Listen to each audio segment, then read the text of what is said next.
school RPG, TTRPG, as fun as it is to play as it is to say, or something like that. Welcome, I am Thomas. I will be the game master today, joined by my amazing players. Say hello, amazing players. You'll Hello. notice there's only two. No guest player this week, unfortunately, because we might be diving into something a little more personal, a little more sort of character-driven, a little more intimate, as it were. So no fun and wacky guests this week, but do not worry, they will be returning very soon. So let's begin. Starting out, we begin as we always do, looking over the blasted wasteland that is the Blight Lands of Phantasria, the home base of the forces of capital C Chaos, whose evil doth spread throughout the land in spite of the Maya's increasing, changing power being thrust into the world. And at the Doom Hold, the vile lord stalks through his castle, pacing back and forth, and is utterly alone in a sort of a corridor that it extends across the top of the Doomhold, looking out across the Blightlands and the lands that lie far ahead and afar in Phantasria as well. And in this moment, he is just sitting there, just staring out, looking. And on the horizon, we can see that there is a beautiful skybox that fills the sky, a sort of purpley, pinky sunset at this moment. But there's something wrong. There is a slight fracture in the skybox, an ever so hardly perceptible crack of red that is slowly growing with every passing second. And it is the sign of the Maya and the Maya Tempest, its heart, slowly growing and threatening to encase all of Phantasria. It would likely be far worse were it not for the efforts of Rosalind and Stoobs and their various allies along the way, who have been managing to close rift bleeds and gather up the ancient and mysterious elemental orbs, following in the footsteps of the Lightsworn heroes who have since disappeared, ever since things have started to go wrong. And the Vile Lord stares at this, his thoughts his own, and then there is a slight whisper of a sound, and the Vile Lord looks to one side. There's nothing but silence. He looks to the other side. Still silence. And then looming from behind his shoulder, there is a figure bedecked in very dark, very tight, stealthy clothing.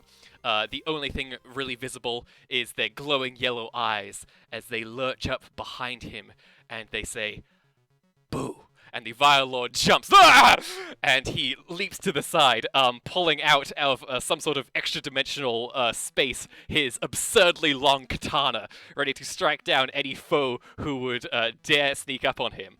But we see the yellow-eyed, stealthy-looking person behind him just go, "Gotcha." And the Vile Lord goes, "Oh, it's you, assassin. Ugh. I have to say, you have to stop doing that, because one of these days I will slice your head off, and I do an absurd amount of damage, so just be more careful." And the assassin says, "You seem a little jumpy, my lord. Is everything all right?" "Well, now that you mention it, no, nothing is all right, actually. Let's see. My throne room is destroyed because my second-in-command decided to abandon me. Tinsel, my number one enforcer, is missing in action, and if reports are correct, potentially marching against me now. My forces get obliterated no matter where they go, sucked into these mysterious rifts, or otherwise completely changed by them. I don't know where the Lightsworn heroes are, and they were moments before all this started happening, coming to kill me. So, in general, assassin, no, things aren't going great. How are you doing?" And the assassin just kind of blinks for a second and says, "Well, my lord, I've been a bit bored, really. I've been stalking around these lands, looking for something to do.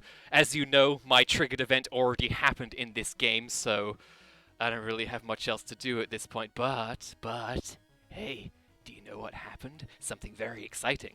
And the Vile Lord kind of looks back and goes, "What is it?" And the assassin leans in closer and says, "My target respawned. It means I'm relevant again. My purpose isn't lost. Oh, I'm so excited, so very excited to wet my blade with their blood once again. Okay, Assassin, let's dial it down a bit, shall we? Great. This is amazing. So a lot of the people we've killed are also just coming back. So that's great. You know, Assassin, I'm starting to think that there's something wrong with this game. What gave it away, my lord? Alright, don't get snippy with me. What I mean is, things were always predetermined. There's a way things were meant to go. And now, now things are starting to worry me ever so slightly. Is the Vile Lord scared? I'm not scared of anything. I'm just slightly concerned about the state of things, and I might be lacking the tools to really deal with it in general. Why am I telling you this? Assassin, go do whatever triggered event you need to do. I'm going to sit here and brood, because that is what I am programmed to do. Now, leave me! And the assassin, as the Vile Lord turns around, we see that the assassin is no longer there, and the Vile Lord just kind of goes, oh, I hate it when you do that. And in the darkness, we just hear the echo of the assassin going, "Fear not, my lord. There's still plenty of fun to be had in this world of ours." And we cut to Rosalind and Stoobs on the deck of the Dread ship, the once undead pirate ship, then Lightsworn Heroes player ship, now reclaimed fairy pirate ship.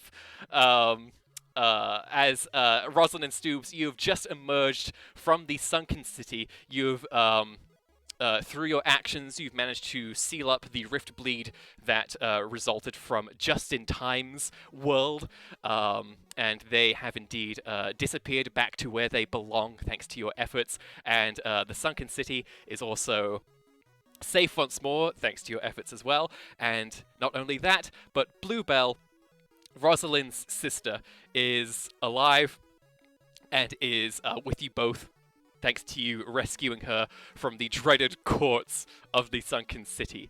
And the three of you have emerged back onto the deck of the dread ship, and the various fairies there quickly huddle around you, singing your praises, welcoming Bluebell, some of them asking her, "So what did you go off to do? What was happening? Did you get any loot? What was going on?" And Bluebell's just kind of like, "I don't want to talk about it. It was weird."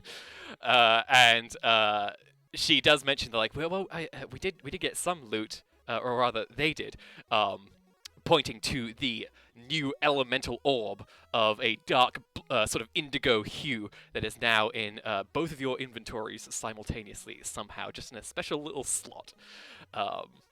And yes, you are now here on the Dreadship. The sun is going down at this time. The waters are calm, and due to the sort of encroaching darkness, you can see on the horizon the red light of the Maya Tempest far, far, far, far away from you. Its sort of aura can be seen lighting up the sky, and it is quite a scary look. So, now that you're back reunited with your fairy cohorts, what are Rosalind and Stoobs doing?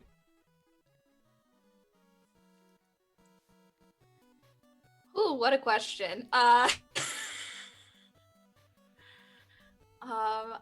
think that Stoobs is kind of just keeping an eye on Rosalind and seeing... I think Rosalind is kind of trying to gain a little bit of space, but at the same time, she's kind of like pegged Admiral as the one who knows what's going on among the fairies. So she's like trying to stay, kind of like have a little bit of space for everyone, but also kind of watching what she's doing and sees what she has going on, because like she seems to have things way more figured out than where I do right now, so... Yeah, Admiral Foxglove, the very badass-looking pirate leading the fairies, definitely seems to be one of the most sort of awakened of the fairies around you, and seems to have the best kind of extraction of knowledge of what's going on in this world.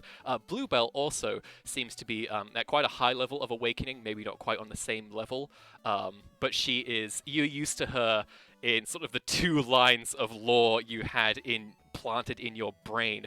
Bubo was always meant to be fairly quiet, fairly shy, sort of always kind of plucking away at her musical instrument, and now is definitely far more rebellious, very impulsive. She's carrying around this keyboard that you have no idea where she got it from, and just seems to be sort of going through a sort of a almost teen-like stage of expressing herself and figuring out who she is. Yeah, that's kind of freaking me out a little bit. I'm like, I don't know who that is. And all of my family was fake anyway. So what does that mean about our relationship? Is it fake? Do we even count as sisters? Honestly, I'm probably avoiding her the most because that's something I don't know how to comprehend anymore. Yeah, it's a strange time, but you hear that while sort of everybody is meeting up again and figuring out what to do next, Stoobs, you hear the sound of this kind of water splashing nearby, and it gets a little bit louder with each passing second. And you're not entirely sure what it is. Just And it doesn't sound like the ocean that we're currently on. I mean, yes, but it's not. The ocean is extremely calm right now. You do not. It's kind of louder than any waves at the moment. Just.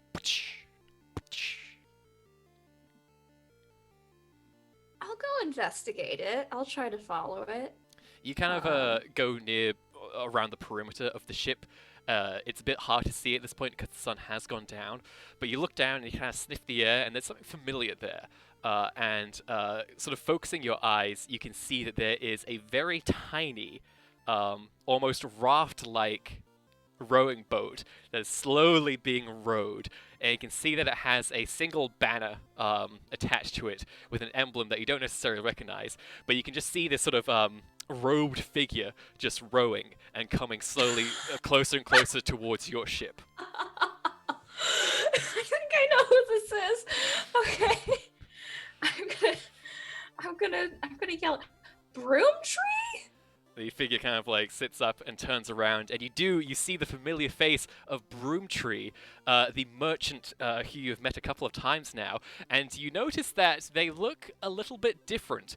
They're usually kind of like clad in brown robes, and they have sort of inscrutable sort of voids just forming their person. They now are sort of taking on a more classic human appearance. You can see they've got kind of like bright sparkly eyes, and sort of nice hair that's sort of flowing out near their hood as well. And they're sort of like, they're clearly sort of trying things with their outfits, just got like a couple of accessories kind of sticking out here and there. And as they're rowing towards you, they turn around and look at you, go, Stoobs, well, fancy meeting you out here. I just happen to be in the neighborhood. Would you be interested in any trading at this time? Give me a second. Hold on. And I like run back onto the ship. Like, Rosalind. Oh, Broom- hey. Broomtree's here. Wait, the person with the eyes? She has eyes now?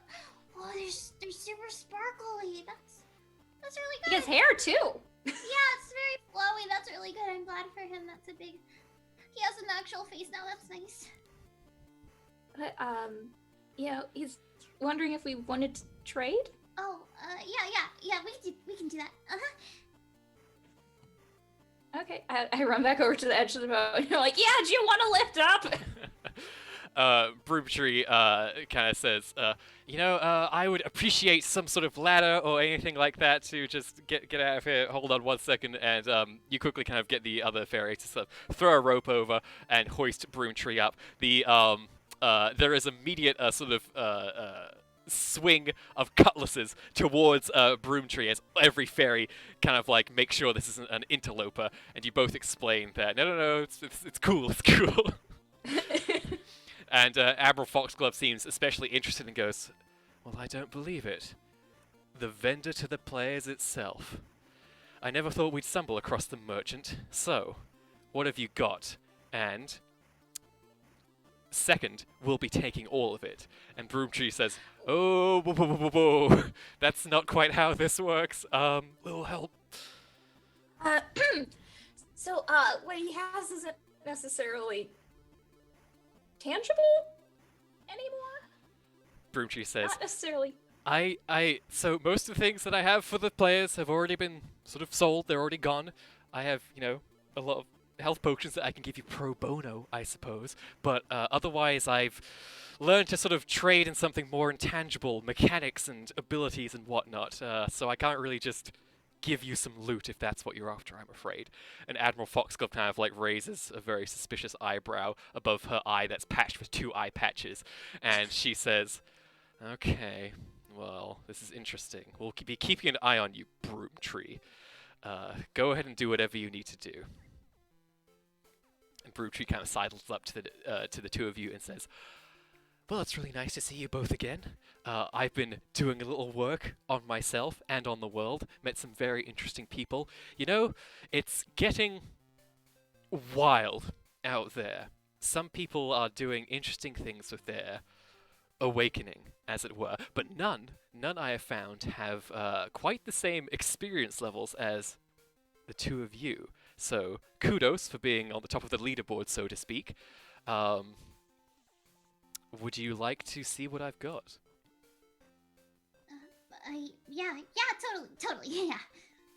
You hear a little sort of cash register ding sound as you enter Broomtree's shopping interface, and they kind of like pull open their robes to kind of see a sort of intangible array of items before you. And this means that the two of you have once again leveled up. So let's figure out what that means. I need to look at my character sheet. Yes, indeed. Let's get some of this stuff out the way. So number 1, first step, you can switch the ratings of any 2 approaches. Rosalind, are there any approaches you would like to switch the ratings of? No. Okay, easily done. Stoobs, same question for you. Um, Anything feel like it should be higher or lower? no, not at this point. Fantastic. All right, next step is renaming one aspect, if you would like, that isn't your high concept. So any of your characters' high concepts, including their troubles. Rosalind, are there any you would like to switch around, or any you feel like don't really fit anymore? Yeah, I'm probably gonna have to get rid of Recklessly Joyful. Oh no! Oh, no. That's so sad. Oh, don't this is gonna, So the question this is gonna is, be a heavy episode. yeah. So the question is, what do we replace it with then? Um, You can take some moment to think Yeah. of this if you need to, by the way. I'll take a moment to think Okay. what sums up, hey, my parents are fake and my island's blown up. Yeah, yeah. Ooh. Rosalind, Stoops, same question for you. Any aspects you would like to rename that aren't your high concept? I honestly don't know if Noble Steed fits anymore. Oh no, this is the saddest. Okay, yeah. Relationship is changing, Yeah. and so like I don't know. I also don't know what to replace it with. That's fine. Just take a Um, moment to kind of like consider what the replacements might be. You can do it throughout any Oh, point God. during this episode. This is yeah. Another thing you can do is exchange one stunt for another. So first question, I guess, is there a stunt you think you would like to swap out for something else, or are you quite happy with the stunts you have right now? Probably just gonna rename one if that's Sure. okay. Absolutely. Which one? Just fairy friendship was based off of having like a bunch of other fairies with me, but they're Yes. like, They're back with the reunited at this pirate point. Yeah. yeah. So I'll just probably change it to a different name. I also will think about what that name will be. Sounds while good. Stoops, any stunts you Uh, would like to exchange, or are you happy with what you have? I am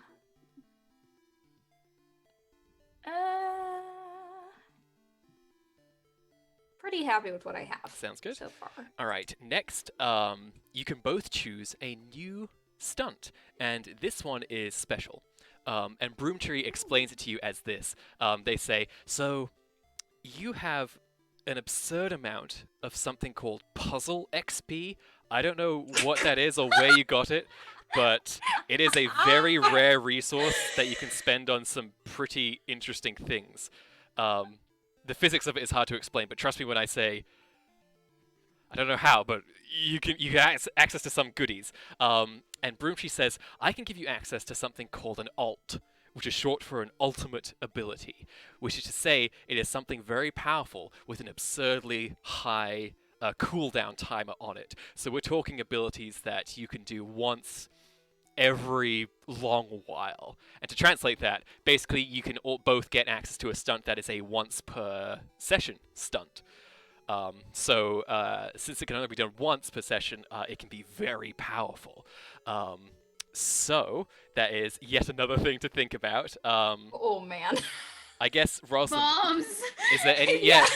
Rosalind, would you like to create a bomb alt of some kind? I do want a bomb ult. What should that be? Is it like once per session I can use a big bomb that damages every enemy on the field or something along those lines?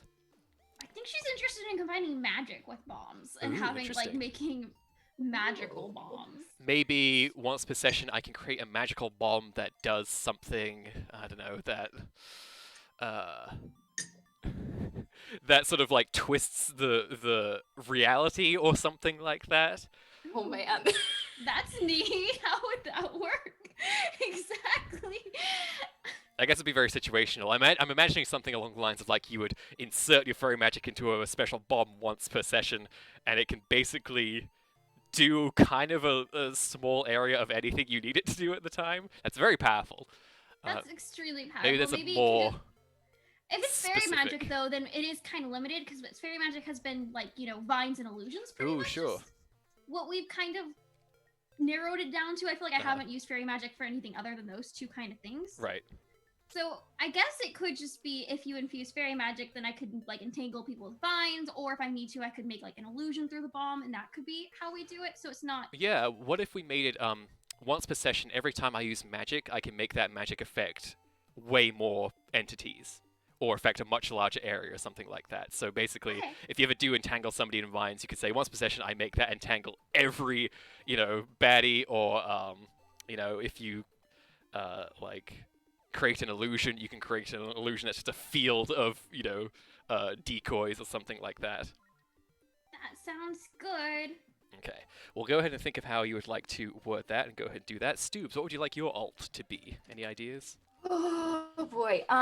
So you can tell me if this is totally off left field Go or on. if this is not allowed. So I was thinking of something like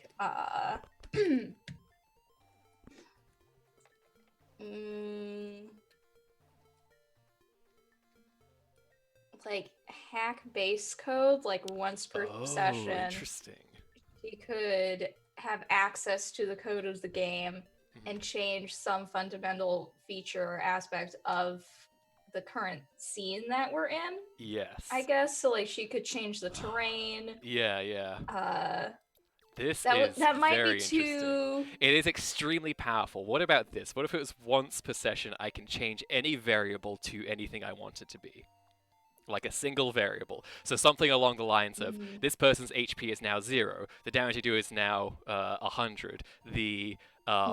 their empathy is now 99999, or like something like that. Like basically anything that you can think of that would have just a value represented in this world, you can just change that to any number you would like it to be, and we can figure out what that Mhm. means each time. Like number swap or something. Yeah, is what we kind could of. call it. So another thing that I was thinking of, I would call legally distinct reverse card. Go on. Once per session, she could basically rebound something that an enemy is trying to do to them. Okay. So an attack or something like that. So if So they like get, if a you space know- invader fired like a space laser at you, you can just deflect the space laser back at them, kind of thing. yeah. Counterspell. Hmm. If Yes. yeah. I'm trying to think of like another example of what that would be. Like if you're in a kart racer and they fire a legally distinct blue shell-like object at you, you can just bounce it back at them or something like that. Yeah, that sounds Yeah. good to me. I like both of those. Whatever you Um, think works best. Oh man. I like the reverse card. That's really cool. That's gonna ruin my day so many times. That's such a fun one. It's very similar to the number swap idea. Yeah, You I actually know, like it a bit more it's because it's creating like a mirror yeah, universe kind of a thing. kind of. I Okay, will. yeah, I we'll will go with the say, reverse let's card. limit it to. It has to be kind of like either genre, sort of to the game specific things. Yes. So not just generic. If this person attacks you, you just do a rebound attack. Like it has to have some sort of theming behind it for you to be able to rebound it. If that makes sense. Is that okay? I would have to be able to justify it, Yeah, kind of a thing. Basically. Yeah. Okay. I like that a lot. Cool. That sounds good. Next thing to do is you have sort of progressed enough for your status effects, your moderate and severe consequences, to be cleared completely. So while you still might have some psychological effects from those consequences, they will no longer reduce your maximum health like they are doing effectively. So that's good. So what is it? Well, just to remind, what consequences are you removing at this point? Cave phobia and Cave phobia. weakness to fire. Yeah. Okay, nice. Both of those gone. I'm so mad because I remember you had a weakness to fire, and then Pac-Man spewed fire at... Sorry, MacPan spewed fire at you. That's though. Was that... And Sorry, I what? let you know. Yeah, Maybe we did do that. Sorry, my memory's terrible. we did, and then that's why I like ran through the wall, blew up a hole in Right, the walls yes, and hid of behind course. it. 'Cause I'm like, fire is not my friend. Okay, and so those are now cleared. As, by the way, is any stress, and you can restore your fate points if you have not already at the start of the new session. And finally, you can raise any one approach by 1. So what do you feel your characters have gotten better at as this time has gone on? What is there now? How have they grown, do you think? Let's start with you, Roz. I'm in between. Boy. Putting another one in forceful because I feel like that would fit. Or has she got more? You know what? No, she hasn't done anything to justify the fact that she's more careful yet. Maybe she will be, but at this point, I don't think she's actually more careful. She's just sad. So. And I like Flashy, but I feel like she uses her magic like less, and she's way more into bombs, which I honestly did not expect it to stick. I thought she would get bored of it in the next session, but no, she immediately was like, "Ooh, cannons! That looks fun." Just gotta love those explosions. You do. You gotta love them. Yeah, do whatever you think is appropriate. So Stoobs, what about you? After the whole puzzle session, I Yes. feel like either clever or careful Yeah. would have gone up. Both of those sound very Um, justifiable. I feel like she really relies on clever. So I will raise that one by 1. Okay, you've seen more of the world, and as such have grown from it. One final thing I wanted to do was just go over everybody's sort of inventories of all the things and Oh boy. gizmos and things you have, because I've been doing a bad job of keeping track of that. So Roz, what kind of stuff do you have on you right now? That's a great question. Seeds. You have seeds, that's right, from Faerun. You have a bomb pouch, which doesn't go in your inventory, but with bombs in it. Do you remember how many I bombs think you I'm have out right of now? bombs. You're out of bombs, I- okay. So you have a yes. bomb pouch. We can say that Broom Tree is able to get you fill up your bomb bag again, so you can get I 5 don't- bombs. Oh, 5 now? It's Actually, did you put your forceful up? Uh-huh. If your forceful's gone up, I'm going to go ahead and say that at this point you can convert your bomb bag into a bomb ability that just has a cooldown timer on it, so you effectively have infinite bombs. Ooh. Oh yeah. This is the worst thing. You should not give her But infinite bombs. They're on a cooldown timer, so you can't just bomb. They will be sort of spread out. But if you would like, that is something you can do. If you would like that. Yay! I will happily. I love bombs so much. Me as a person am terrified for Rosalind. Rosalind as a character is so excited about it. Fantastic. Okay, so you got seeds, and the Elven Blade left to you by Bane. Yes. Any other stuff that's in your inventory? No, because I think I used the flower as vine fuel Yes. at one point, so that was gone. And then the other 2 things I had, I sold for money. Cause Oh, I you have sold them. you have a sack of money that also does not take an inventory space because it's just a Yes. GP counter on We your just inventory got screen. the sack of money. Yeah. Great. So Stews, what's in your inventory right now? Okay, so I have the skateboard. Skateboard, hell yes. I have the bow tie from Danky Kang. Yes, the Uh, bow tie. I have the boob armor. You do. You have the boob armor. The dog boob armor specifically. I can't. Oh my god. It only fits your frame. No other creature in this world does that boom armor fit. I don't understand how logistically that works. Oh, the bikini armor! Yeah! I really want to see art of our little dog in bikini armor. Oh my goodness. Honestly, like nightmare scenario is that one day, like weird Animorphs moment where like she's turned into a humanoid or something, and it's just. Oh no! Like the dating sim level where. Oh god, oh no. Oh god, no! Have you been reading my notes? Cool. Anything else in Stube's inventory? No. I Okay. don't think so. So would you like to say that during this sort of level up you're doing with Broomtree, would you like to get equipment slots so you can actually equip your bow tie and or your boom armor? Oh, yes, I would love to. Okay. Yes, this is going to be the weirdest outfit. It's going to be like one of those things where like you're going on a dungeon raid and you're just putting on the things that have like Yeah. the highest stats. Yeah. So you have no cohesive look. Looks at all. just all So very wait, are you wearing patchwork. the bow tie here, or are you gonna wear it as like a normal bow? I assumed that she was wearing it as like a bow tie, like a Okay. regular. Question: does Stube's default sprite have a collar? Well, technically she's a signpost, but so I would think no, because I don't think she was able to. Was she able to move? Like was she able You had to an walk? animation. She Actually, did you have an animation? Yeah, No, you didn't have an animation. yeah. You just had, I like, was just Look on your face at all times and went balk whenever anybody clicked on you. Oh man. So yeah, you know, she doesn't have a collar. So that essentially takes the slot of a collar, I guess. Fantastic. So there's the bow Yeah, tie. I'm just and trying then to there's think the of like how bikini armor works on a dog, On a corgi, no less. on a just a- corgi. I have a tube. Like what? It is truly the greatest resource we have right now is that this is a TTRPG and it's all theater of the mind, so that we don't have to actually figure Yes. out how this works. We could just say it's a thing and just leave it there. I love Yeah. the idea though, right? That it's just like bow tie, bikini, dog, skateboard.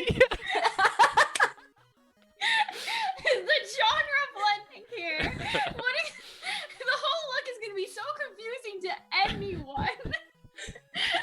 It's like, what game did you come from? All of them. Oh, fantastic. Absolutely Oh my great. god. So yeah, Okay, yeah. keep thinking about those new high concepts and stunt swapping if you're doing that as well. Anything we would like to establish that you have given yourself during this level up to kind of justify why it is a level up? Like, what has changed? I guess, Rosalind, you now have a bomb ability. Does that mean, like, you have this cool sort of, like, satchel of bombs on your sprite at all times? Or some sort of mystical portal that you just pull bombs out of kind of thing? What has anything visibly changed? Anything visibly changed? Yeah, because I think they're like she's wanting to combine magic with it, so it's definitely like a more magical bomb thing. I think that what happens is when she uses them, it's kind of like a Pokemon sprite where they're like floating up above, like the Pokeballs do with the Psychic Trainer. Yeah. If anyone knows what I'm talking Just- about, but it's just like that with bombs.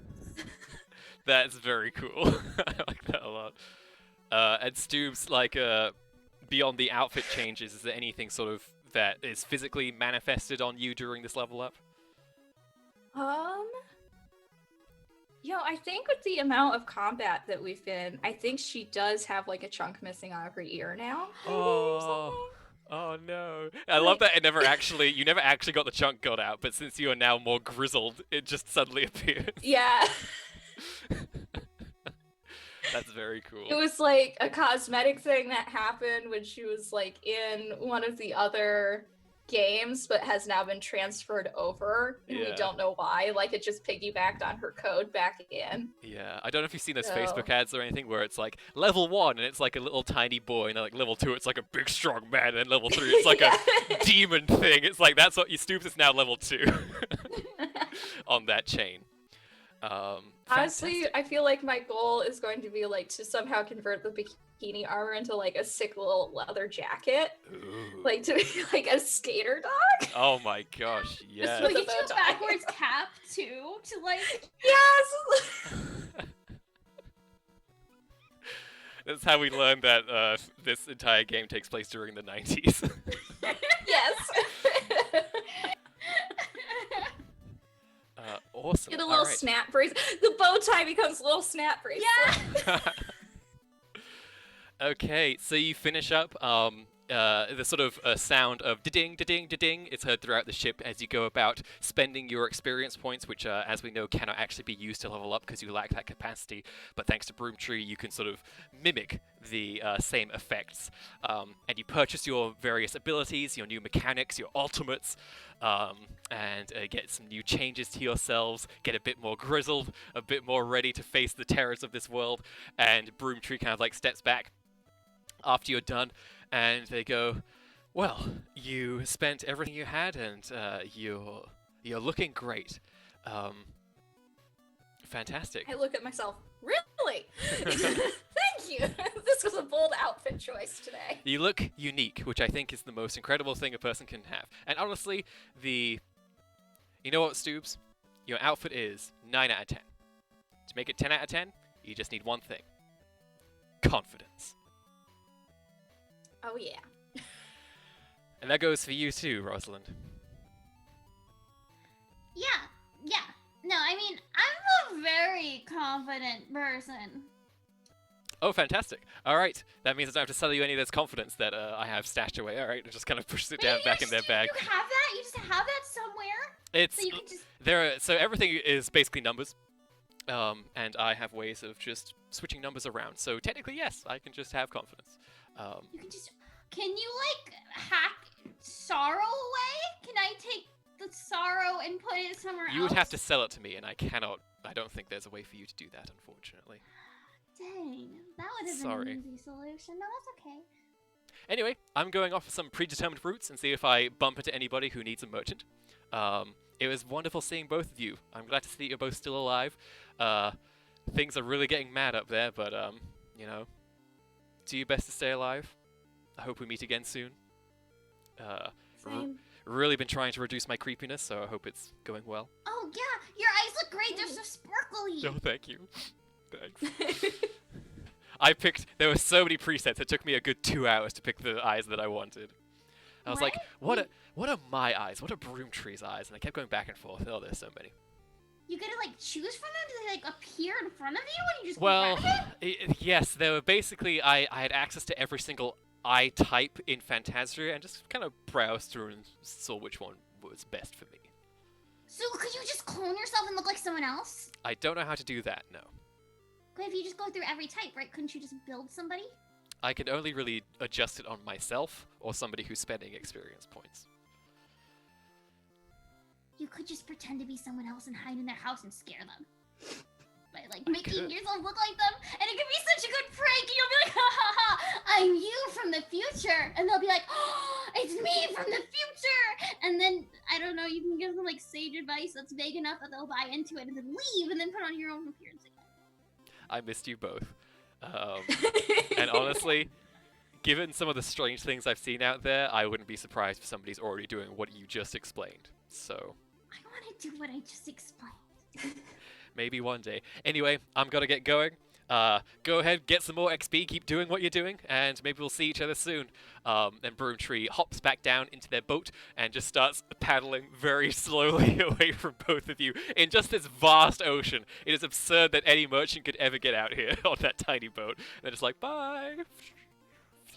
I feel kind of bad that he's just in that little dinghy and like. It's so small. It's so tiny. Admiral Foxglove comes next to you and says, oh, don't worry. Merchant is always there when you need them, and there's never any good explanation of why they're there. Well, his name is Broomtree. Broomtree, right. a lot of new things to get used to. Hey, if you want to learn how to change how you look, not that you're not 10 out of 10, like Broomtree was saying, but if you want a little more control over colors and sort of aesthetic choices, we can teach you how to do that if you'd like. Yes, 100% yes, 1,000 times yes. I want to pretend to be someone else and tell them their future. She kind of goes over to one of the fairies and says, bring up the chest.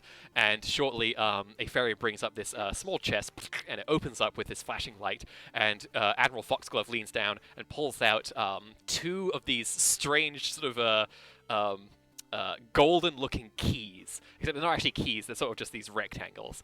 And she holds one out to each of you, and she says, now these are appearance tokens.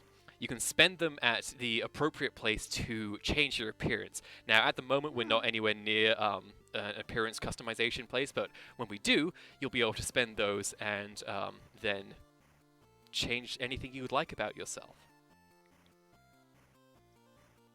Sound good? Thank you. Yeah. That's so cool. Broomtree wasn't kidding when they said there's a lot of options. There's a lot of things in this world. It's honestly, I feel like it probably bloated the game down ultimately with all the choices they had, but listen, if we're going to start criticizing Fantasia, we'll be here all day. Yeah. And then you all hear a sudden crack and spark, and it comes from the direction of the horizon, near where the Maya Tempest is. And you see that a bolt of lightning shoots up into the sky, directly upwards, this red glow covering it. And it kind of goes up, and then it does a sudden arc and starts moving towards your direction. And soon you realize it's not coming near you, it is zeroing in your exact position, and this lightning is getting stronger and stronger and stronger and charging at you. And Foxglove sees this and goes, all right, to stations, we're moving, go! And suddenly all the fairies move about the place, start pulling ropes, start using their magic to adjust the wind and the weather, and the dread ship suddenly lurches as it starts cutting through the water, and this lightning changes course ever so slightly, homing in on all of you. And you have never seen anything like this before. What are you both doing? It might be coming just after us. It might not be focusing on the fairies per se. It could just be us. Why? Why would a big scary lightning bolt want us? I mean, we've had the most contact with the Mire. We could be putting out a signal. Like background radiation or something. Okay, well, let's jump in the ocean and see if it goes that way instead of their way. Can you swim? Oh. Is there a dinghy? Is there a dinghy that we can just launch? I was about to say, of course, but this is a ghost ship. There is not a dinghy. Yeah. Crap. We would just sink to the bottom. Well, before that, we would die. So the fairies are kind of like jumping around, and Admiral Foxglove kind of says, well, I don't really like the idea of you just jumping off the side, but if you think it's best, she quickly kind of like rumbles over to a nearby crate and kind of like puts it out there and says, I forget, is buoyancy outside of ships a thing in this world? Yes, I think. Is it? And she grabs another crate and just chucks it over the side, and you all just watch to see what happens to this crate. And it kind of goes under the water, and it kind of like awkwardly bounces up again. And it's not true buoyancy, but you can see the game is trying to do something akin to buoyancy. Very poorly programmed. And Foxglove is like, well, that's good enough. And she says, stay alive. And she kind of like motions for you to both get inside an empty crate. Okay, if this doesn't work and it doesn't change course, come and get us? Yeah, Rosalind. Okay, just making sure I clarify that I don't want to live in a barrel forever. Don't worry, we're gonna get you out, don't worry. And you both get inside, it is pushed off the side and you land in the water. You feel the jutting up as the physics engine desperately tries to figure out how to handle 2 creatures in a crate on the ocean. This game was not built for such physics calculations, and indeed I'm gonna increase the instability from this small act. Not by much though. So it increases the instability of the world by 1. And yeah, you see the sky just lit up with this dreadful red hue as the lightning surges closer and closer and closer. You can see the fairies sort of fling out whatever magic they have at their disposal, sending these sort of like angry-looking demon butterflies at the lightning. Various sort of very sort of gothic woodland creatures as sort of these animal spirits against the lightning. The lightning cuts through every bit of it, and your prediction was correct. The lightning is homing in on the two of you, and it gets extremely close. What are the two of you doing? Oh no. Okay, so they're way better at magic than I am. I didn't actually pay attention in classes, and magic didn't do anything. And I don't think you can sword. Shit, maybe you can. I don't think so. You know how we just got our ultimates? I don't think mine's gonna work against us because the wire kind of just breaks everything. So I don't think we have anything that we can do. We can just hold Maybe I can blow it up, like lightning versus bomb. I don't know what's gonna happen. I mean, we could try, but whatever happens, I think you're a good friend and that you're rad and that you shouldn't, base your appearance on what everyone else is doing and just what you like. And I think you're really cool. So let's do this, okay? I'm gonna throw a ball. All right, you summon up your bombs that start spinning around you psychically, and then you launch one up towards the lightning. Go ahead and roll forceful as you attack this stream of lightning that you can see it's still connected to to its origin point, just leaving this arc in the sky. And you get 3. You fire your bomb out and it explodes with kind of like this fairy glitter explosion, and you feel your crate tossing and turning, and the ripples go throughout the ocean as you do this, and the lightning seems to kind of like skirt off to various sides, and then reform again and redouble its effort to slam into the two of you. And during this moment, you both feel kind of like this sudden loss of any kind of sense of self, as you are completely deconstructed, and what remains of your crate is obliterated. And from the deck of the Dreadship, we can see that both Bluebell and Admiral Foxglove are yelling, "No!" as they see nothing but floating pieces of crafting planks floating where you are with nothing else left. But we suddenly there is a very rapid sense of momentum that happens with the two of you, and you feel like you have been caught in a sort of massive sort of storm current that is throwing you every which way, and during this you are in a tunnel of this red lightning that just casts everything in this sort of very angry and terrifying hue. And as you are channeling through this place, you can see that these various portals open up, and you see glimpses into other worlds, places with polygons, places with beautiful verdant fields, places with gross brown and grey aesthetics. You see war zones and cooking rooms, and you see mighty kingdoms, you see post-apocalyptic landscapes, you see every manner of different kind of world, and you realize that these are all rift bleeds, and they are all currently open, all connected through the power and energy of the Maya, and you are kind of hurtling through this place, and suddenly you slam through one of these rift bleeds, and with a kind of expulsion of static energy, you both slam onto cold metal ground. And all you hear is the sound of crackling lightning before you hear zip, and the rift bleed behind you closes. I learned that bombs versus lightning wins. I guess this is what it feels like on the other side of this. Like we've always. Yeah. Oh, it feels so much worse than I thought it would. Like, just. Maybe this place will be less broken. Maybe. I don't know. Where are we? I You look around. You see that you are in a room. Everything around you is made of metal. There are a few boxes in the corner, some kind of plastic cases, and there is a door here as well, a metallic door with this kind of like glowing green panel on it. And you also see to your side, there's a big rectangular window that looks out over countless stars in the void of space. Oh my god. Whoa. We're in outer space. We're in outer space. We are floating in outer space. I am not meant to float in outer space. There's no fairies in space. There is now.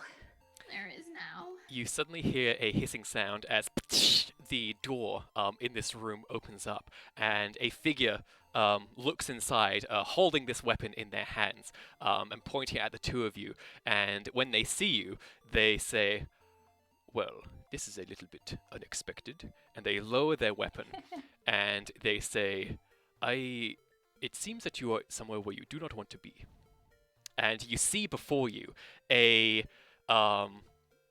alien creature, somewhat humanoid in appearance, kind of have this shrimp thing going on, big eyes, kind of aquatic features, but this, and I cannot emphasize this enough, it is like a shrimp and a human has been splushed together, and then the sexiness meter has been turned to 90. Just an absurdly good-looking, very handsome space shrimp boyfriend kind of deal. You see that he has, kind of in just the way he's standing, you see he has an amazing butt, and he is kind of like standing there, kind of holstering his weapon away, and he looks at you, and he says, so, hello. I suppose introductions are in order. My name is Sluv Ajika. Welcome to the ship. You look confusing, but also pretty. That is very kind. I appreciate the compliment. You both are quite unlike anything I have seen before, and I have seen many different worlds. Really? How many? 10. All the worlds in this system. Welcome to Galaxia. Oh no. Yeah. Hey. Stoops? You okay? What does Stu know about this? Would you like to look it up? I'd like to do a very fast Google search. Absolutely. Go ahead and look up Galaxia. Oh boy. This is rolling your clever and then adding your +2 from your stunt. This could be bad. Ooh, that is a 7. Dang. Okay, I'm about to tell you everything about Galaxia. You land on the Galaxia Wikia page, and this has, thousands of contributors, far more than Phantasia. It has extensive logs on characters, on equipment, on codex entries, planets, aliens, just a very, very extensive game, which really puts any kind of lore in Phantasia to shame. I will answer any question you have about Galaxia. What would you like to know? So this is definitely sci-fi. Correct. Right? Is it exploration based, or is it like purely exploration based? It is like, are you just planet hopping? It is an action RPG. Okay. And it has a lot of planet hopping. It has some space combat scenarios as well. Very narrative driven. You know that the companions in this game have a lot of dialogue trees and various companion missions that somebody can go on. Very extensive in that regard. Okay. And what so is this like a AAA game or something? I don't know if in the world of Awakened Pixels, a AAA game really truly exists, but it's probably the closest thing we'll get to it. Okay. It has production values. Okay, so who is this guy that, what's his... is he safe to talk to, do we think? So this is Sluv Ajika. He wasn't lying about his name. He is a recruitable companion from the world Ikarol. And you learn a lot about him, how he basically introduces the player to the Vatash culture, which is kind of the race of alien that Sluv is. And I'll write it out so you know Sluv. And you learn that basically Sluv is a very popular character in this game with the players. There's a lot of community discussion boards about him. A lot of why am I so horny for this shrimp alien kind of thing. Or like boyfriend goals and stuff like that. Clearly a lot of love there. Some good companion missions to be had. A lot of people say you're good to stick him around at all times, not just because he's great, but because he is a combat engineer and provides a lot of bonuses during battle and stuff like that, but that's not really important to you. Okay. Okay, so I will turn to Rosalind and say, okay, we're definitely a space game. This guy seems chill. A lot of people find him very attractive. And so this is definitely like But a Z combat. probably likes him, is what you're saying? What? Butts with the Z, so he probably likes him then. Probably, yeah. I Mm. mean, there's the butt parallel, I guess. I don't know. Anyone who's friends with butts with a Z isn't friends with me. I don't think that this guy is technically friends with him. He's like you can recruit him, I guess. But I don't. Hey, Sloof. Hello, what is your name? I'm Stoops. It Have is nice you, to meet you, by any Stoops. chance, been having, say, an existential crisis about the meaning of life, what's happening? You speak of the Maya and the effects it is having on the galaxy. Oh, and thank dimensions God at he large. knows. Okay. Yes, I am quite familiar. We've had some problems with it ourselves. It's been an enlightening time, to say the least. Okay. Yeah. So we're from another game. It's called Phantasria, Ah, and we definitely did not mean to come here on purpose. This is the first time that this has happened involuntarily for us, so we're a little out of our depth. Normally, we're on the other end of this, where like people just kind of fall from the sky, and we're just like, "Hey, welcome," you know. So it's very odd to be on the other end of this interaction. if there's anything I can do to help soothe this process, I'll be happy to. We can go to the excuse me. We can go to the cafeteria deck, and I can prepare some delightful finger foods for you if you would like. I'm always down for food. Rosalind, do you want some food? I'm afraid I didn't get your name. Oh, it's Rosalind. It's nice to meet you. Greetings, Rosalind. It is very fortunate that you both didn't appear out there, and emotions towards the vast expanse of space. That was an option? Okay. Okay. I don't know. Yeah, that sounds really bad. I'm glad we're here, wherever this is. At least it's not broken right now. That's good. You are on a ship called the Trident. I can give you a tour if you would like, but at the moment it seems like you're in a small state of shock, and I'd be happy to help alleviate any worries you are having right now.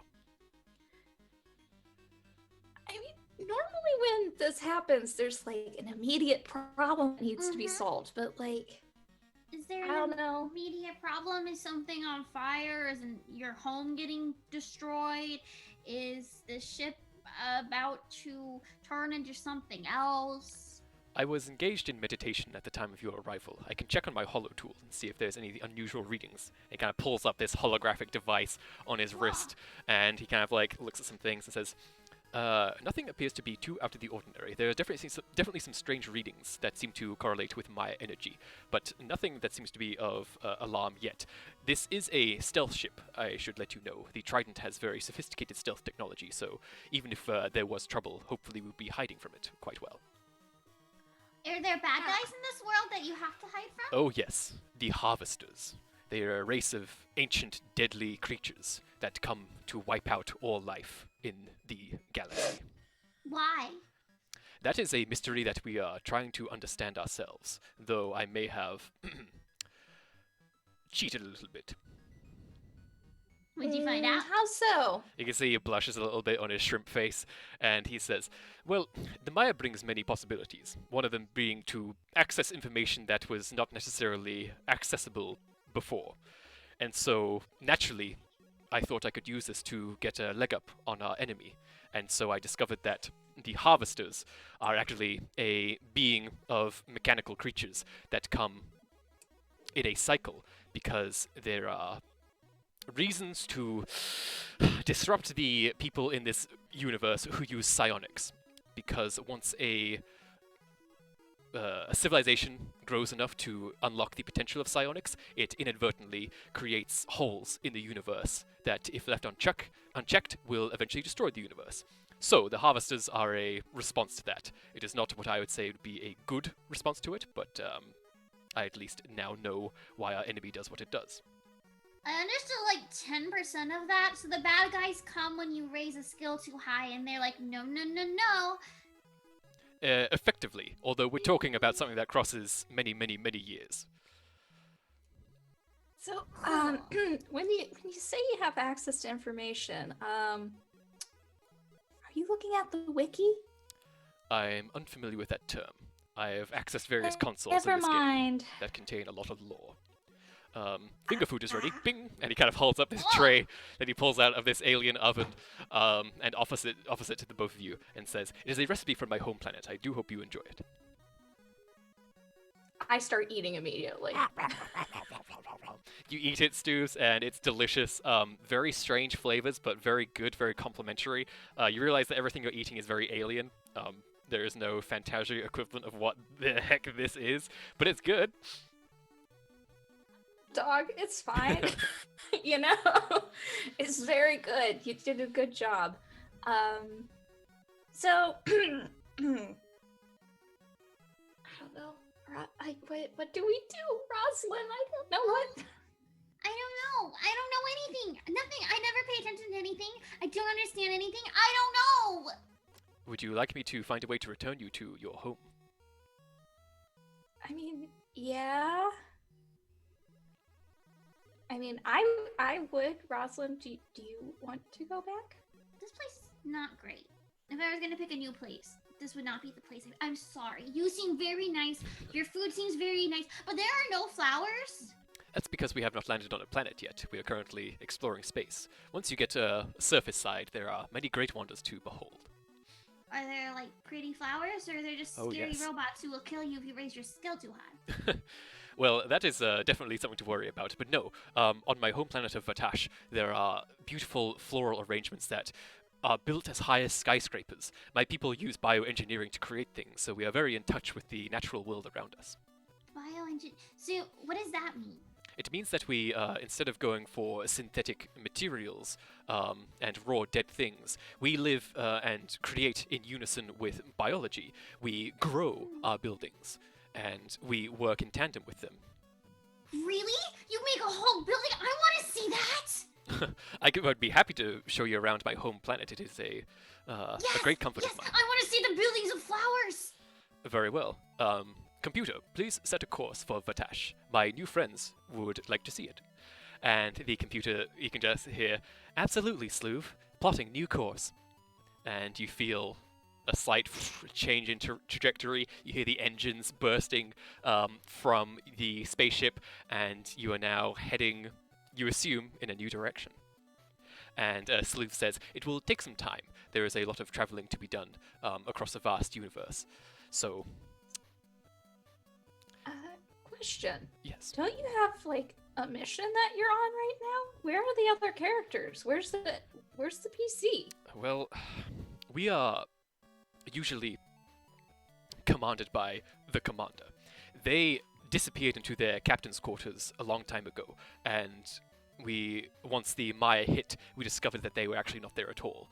The commander seems to not exist in this world in its current state, it seems. So we were all left on our own. And one of the first more unfortunate things that happened was that one of the characters on the squad, who was a little bit more intemperate, shall we say, took control of the ship and immediately stranded two of the starting human companions because they were, quote, annoying and boring. And so we left them behind. There was a slight struggle, and we decided to part ways after that. So it is just me on the ship with the computer. I'm hoping to find some way to deal with both the harvesters and also with this Maya problem we are running into, but there's very little help to be found. Maybe because you left it somewhere.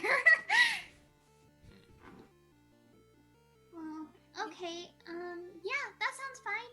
Everything sounds great. We're gonna go see all of the pretty houses made out of plants. I like that a lot.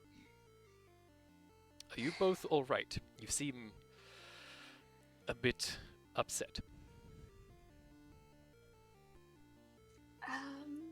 Do I know if this guy has like a psych degree or something? from what you saw of his backstory, he is an engineer, but his people are just naturally very open with their feelings, and very eager and ready to talk about them in the open and everything. So they are just very naturally good listeners and talkers, as it were. Okay. I'll turn to Rob. Maybe he can help us. You know, like. What is he's your going story? through the same thing. What brought you here? Where did you come I from? don't think anyone's going through the exact same thing as finding out that your whole island is gone and that your parents aren't real and that their best friend won't help them lie to look cool. Why don't we start at the beginning? When did you awaken? And a cave.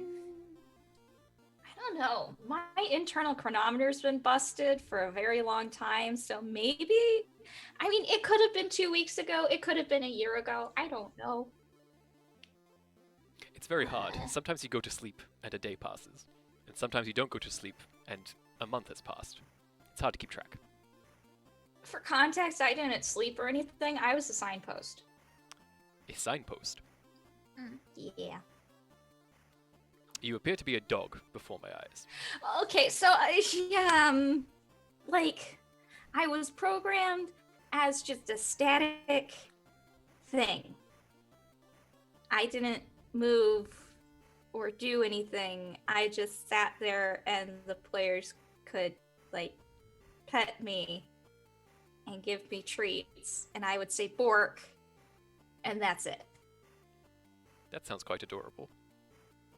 Yeah. I mean, yes, but it also means, like, I have no memories before being awakened, so it's like, it's fine. That might be a It's double-edged fine. sword. While you don't have anything to recall, it also means there's no painful realizations that come from realizing something you thought that meant a lot to you was never anything at all. It's hard to differentiate. My character, me, I was meant to be very driven by my family back on my home planet. And the unfortunate thing I discovered when I was awakened was that my family only exists when I speak of them. The player is never meant to meet them. We never exchange so much as emails. I always simply convey facts about my family to the player via dialogue, which means they only exist in my dialogue. So now I have to come face to face with this idea that I am pushed forward by this family that never really exists in the first place. My parents don't exist either. You I- probably know what I'm going through then. Yeah, I remember them. And it feels stupid to mourn someone that's not real. But I remember them because, my loop wasn't that bad. I see people on their loops and they can be pretty crappy, going around saying hi ho, hi ho, hi ho all the time. That's not very fun. But, just kind of hanging out with flowers and having people say you're cool and special all the time and then just leaving randomly to different places, that's not that bad. It was nice in my memories. I had a lot, and now there's nothing because everything is gone and nothing is real. It's difficult to adjust, realizing that everything you thought you knew is different. But I would disagree in saying that they are not real. Although my family is not real, their feelings are still there, and they still had their impact. It might be imaginary, but even imaginary things can have profound impacts on our lives. And we can still learn from the effects that they instilled upon us, even if it was only brief, even if we can never really follow up on those feelings. They are still real. Yeah, but their first something fake is like playing with an imaginary friend. It's not the same. No, it isn't the same.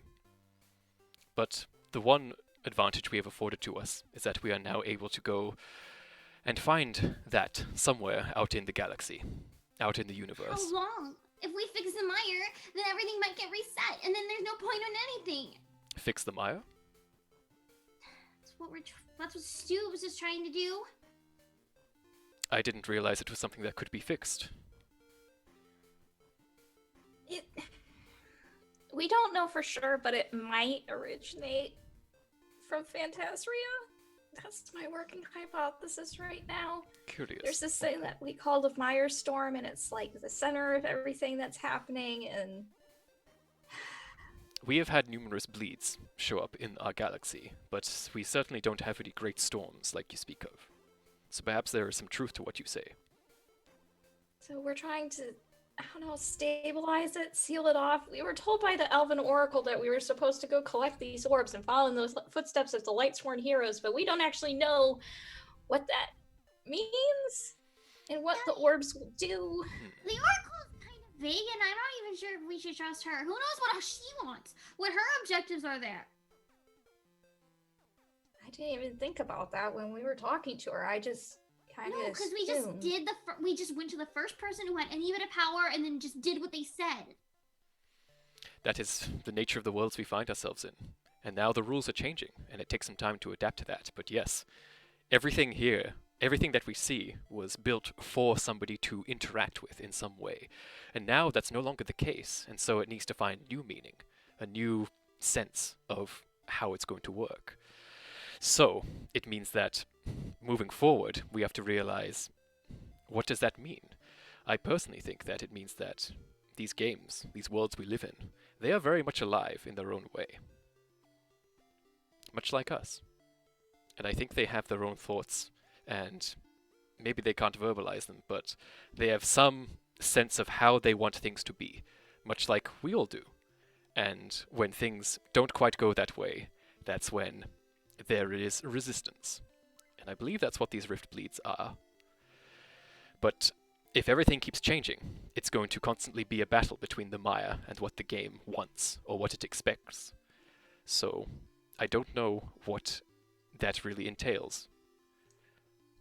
I don't either, but I don't think I want the game to win. I don't like how everything was. I like how everything is now. You don't seem like you like how everything is. Yeah, because I have actual emotions, including feeling bad. That's something that I gain. That is something I am experiencing now. So when I feel happy, that's real too. You suddenly hear an alarm go off in the room that you're sitting in at the moment, and it's just like brr, brr, brr, brr, and Sleuth kind of like spins around and goes, "Oh, what? I don't understand. What is happening?" And immediately starts like running out the door, running down the corridor away from here. And the alarm was just sounding and sounding. That's really loud.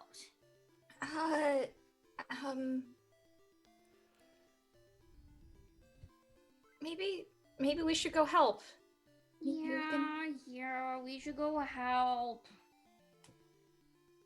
I mean, if you don't want to, you don't have to. I don't know if I want to or not. I'm thinking about what I want, and I don't know. But we can go help until I figure out if I want to help people or not. Woo! Okay. I'm sorry. I start trotting down the corridor with a little click of my nails. It's a little slippery for you, Stoobs, because everything is just this polished metal, so you're kind of slipping around quite adorably. No traction. As you're moving around this ship. You kind of go up to the bridge of this spaceship that you're both on, and you can see that Sleuth is like desperately like tapping on a console, and it's kind of like asking the computer various questions.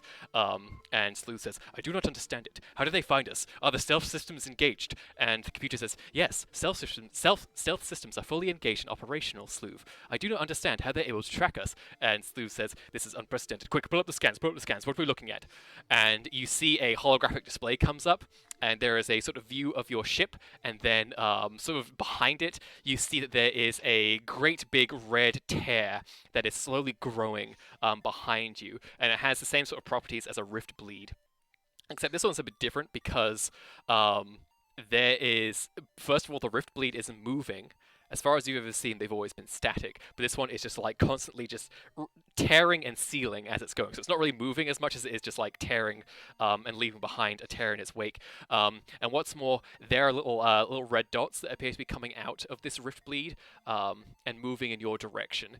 And when Sleuth kind of like flips between various cameras to see proper visuals of what's going on, you can see a massive rift bleed, and out of it are coming these spaceships that do not look like they fit in this game. They're very blocky, very polygonal. They clearly come from something else, but they are enveloped by this red electricity, and the Maya is clearly dominating whatever this is, which is something you have never seen before.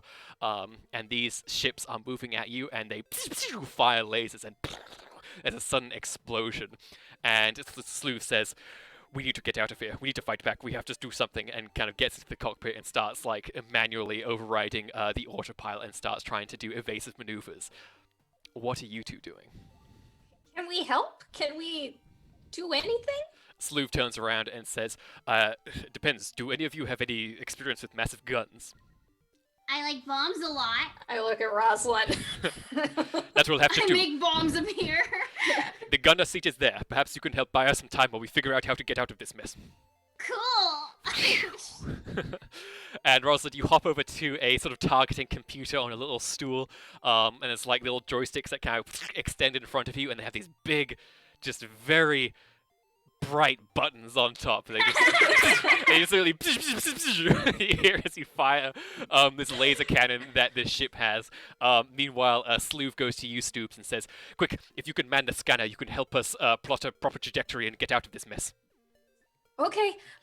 I hop on the console. Okay, you kind of like Literally. sit adorably on a little chair, and you see like this holographic display in front of you, and all the sort of keyboards around you have like no markings on them. No, like, this is the A key, this is the B key, and so you just kind of like do stuff, and it does stuff that you wanted to do somehow. So Rosalind, go ahead and make a forceful roll as you are firing these laser cannons at your pursuers, and Stoops, go ahead and make a clever roll. All right. 6. 4? Or no, it's without my thing, so No, it's it's just 2. Okay, so Rosalind, you immediately just rotate the laser cannon of this thing and just you find a dial that like rotates the frequency on this thing to just make rainbow lasers that you just keep firing off at the enemy ships and just you see a high score counter going up, which is absurd because there shouldn't be one of those in this game, but it's just going up and up and up with your incredible sort of like skill chains that you're building. Just Stoops, I want one. meanwhile, Stoobs, you're desperately trying to work this alien technology, but it's a little bit tricky. You manage to kind of like pull up some scans to get like a vague idea of the trajectory that this thing is going on, and the energy signatures it's giving out. And you can see that it is sending way more ships. And as far as you can tell, these ships are being pulled from all sorts of dimensions. And you aren't entirely sure how this is happening, but just more and more keep coming out with like every single one that Rosalind defeats. But she manages to easily keep them at bay so they don't actually ever do any damage to your hull's integrity. But yeah, that's the current situation. And Sleuth How is just the Meyer weaponizing these things? I'll yell to Sleuth. More importantly, why is it doing it? I've never witnessed something like this before. This is breaking the rules of the game. We're a stealth ship. Maybe the Maya just hates us. Why would the Maya hate you? I don't understand. I don't know, but it's like following Stoops and I around and it killed my island. Well, did you steal something from it? Does it want you dead for some reason? What have you done? We closed some rifts. We closed some rifts and we got pretty shiny orbs. Then you suddenly hear a as the bridge door opens up, and you see kind of like in a flash of fast travel energy, the springy-haired, eccentric, hazard suit garbed scientist stumbles onto the deck and goes, "All right, I managed to catch up to you. Hello! Oh, look at all this. This is incredible!" And kind of like storms up to the bridge, and you can see Sleuth is just like, "Wait, who is this now? What is happening? How many more people are on the ship?" Don't worry. She's fine. She's cool. Look at my guns! The scientist kind of like leans over to you. Rosalind goes, "Whoa!" Just kind of like sees you go, pew, pew, pew, pew, pew. And she says, "What if I just do this to amp up and increase Do the it, do it, output?" do it. And just suddenly, you get so much more power. And Sloop is like, "Please don't take power away from the engines. We need those." And the scientist like turns to you, Stoobs, slams her hands together, and she says, "Well, you two are just the most fascinating people I've ever met. Truly, truly, truly. I got some very interesting readings. The Maya It's trying to kill you, I think, or something along those lines. Is the Meyer sentient? Well, it certainly doesn't just add to the hypothesis, doesn't it? Let's see. No. As far as I can tell, it is simply trying to suck you in there. And she points at the kind of camera feed showing the massive rift. And she says, now I've been thinking, why would the Maya be trying to do this? And it seems that it is trying to get you away from Phantasria. So, I'm gonna try and find a way to get you back, because that's what it doesn't want, so let's do that. And you see that even though the ships are being easily destroyed by Rosalind, the Rift Bleed itself is getting closer and closer to your ship, and you start to see instability as various textures start to flicker around you, as Sloov's alternate outfit suddenly appears on his body, and various computer displays start fizzing, and everything gets a bit more intense. We're glitching. We've got problems. And the scientist says, okay, so you're probably both going to go on a little bit of a trip. I'm going to do my absolute best to try and guide you out of there. Follow the beacons. Understand? Follow the beacons I throw down when I get to figure out how to do it, okay? Follow the beacons. Follow the beacons. Pay attention, Rosalind. Listen to the words. Yep. Follow the beacons. Okay. All right. We can do this. This is great. I love this so much. Oh, everything weird is happening. This is incredible. And suddenly you're just enveloped by this red lightning energy. And you both feel yourselves like pixel by pixel being pulled away to some other faraway place. And Sloov kind of like runs out and tries to grab both your hands and tries to hold you back and says, what do we do? What can I do? How can I help? Just keep doing what you're doing. I don't think you can help us, but it was lovely talking to you, and you're a nice person. It was really nice meeting you. I hope you find a family. I hope the same for you. Don't lose hope. And before he can finish his dialogue, you are both swept back into a Rift Bleed and hurtled back through that tunnel of infinite possibilities through the various dimensions of worlds. And you are flung around, lost in this storm, before you hurtle through yet another Rift Bleed and are spewed kind of onto this very soft snow. You just kind of both slam into it, and snow flies into the air. And you take a second to take in your surroundings. The Rift Bleed seals back up again behind you. And you can see that there is a beautiful blue sky, incredible mountains off in the distance during this like really beautiful mountainscape. And the art style here is gorgeous. It is slightly sort of simplified, very simplified polygons that you see around you, but beautifully made, wonderfully crafted, and it is just tranquil as hell. There's a beautiful waterfall nearby, gently kind of like going into mist. You see a couple of critters moving around, making adorable noises, just like meow, meow, and they kind of go off bounding through the snow, and you're just in a very lovely place right now. It's all serene. This is nice. We could just stay here. Maybe we should just stay here, and it'll be okay. And then the Meyer will just go away once it sees that we'll stay here, and everything can be fine and happy. Yay! You also notice that the two of you now have these very big, poofy scarves that go off in a long trail behind you. Oh. Huh. Huh. I don't trust that. It's very fashionable. It's pretty, but also I didn't choose it myself, which worries me. It reminds me of something very vaguely. I would like to try to double jump. Double jump? Goodness. Do you Or remember your something. I don't know, tutorials? just jump. Yes. Okay. So Stoobs, you do a hop, and Rosalind, when Stoobs does a hop, it's the most adorable, just classic spring sound effect, just boink. And like all four of your legs are completely rigid while you jump as well, so it's just a boink. And then when you jump, you see like there's this energy power that is exuded from your scarf, and you go up into the sky, and then gently float back down and land in the snow again. Oh, I saw an ad for this game once. Really? Yeah. What's it Like- like? What's it about? What do we do? You walk. It's very calm. It's just a game where you walk. Yeah, it's like it's No one tries to kill you. well. In this Maybe. game, no. Okay. Huh. spoilers. There's games where nobody tries to kill you. And they just walk and float, and I hop again through a very nice landscape. That's nice. And then suddenly you see on one of the distant mountains, there's a sudden kind of crack of power as this great big yellow beam just shoots up into the air. Is that supposed to happen? Yeah. That actually might mean someone else has joined the game. Really? Yeah, it's multiplayer. And what's that? A lot of people can be in it all at once. Well, I think it's more like co-op or something. I don't know. But What's the difference? it's complicated. I think we're supposed to head towards the light. Which I know technically you're not supposed, like, you know, people always say, don't go towards the light, but I think we're supposed to go towards the light here. It's almost like it's an allegory for a spiritual Oh, journey. yeah. Let's just go to the glowing mountain light. You do both realize that it is far away. So maybe if you can use your overland travel, you can get there fairly quickly. But the longer you move throughout the snow, you realize, overland travel is not a thing in this game, and you are in for quite a hike.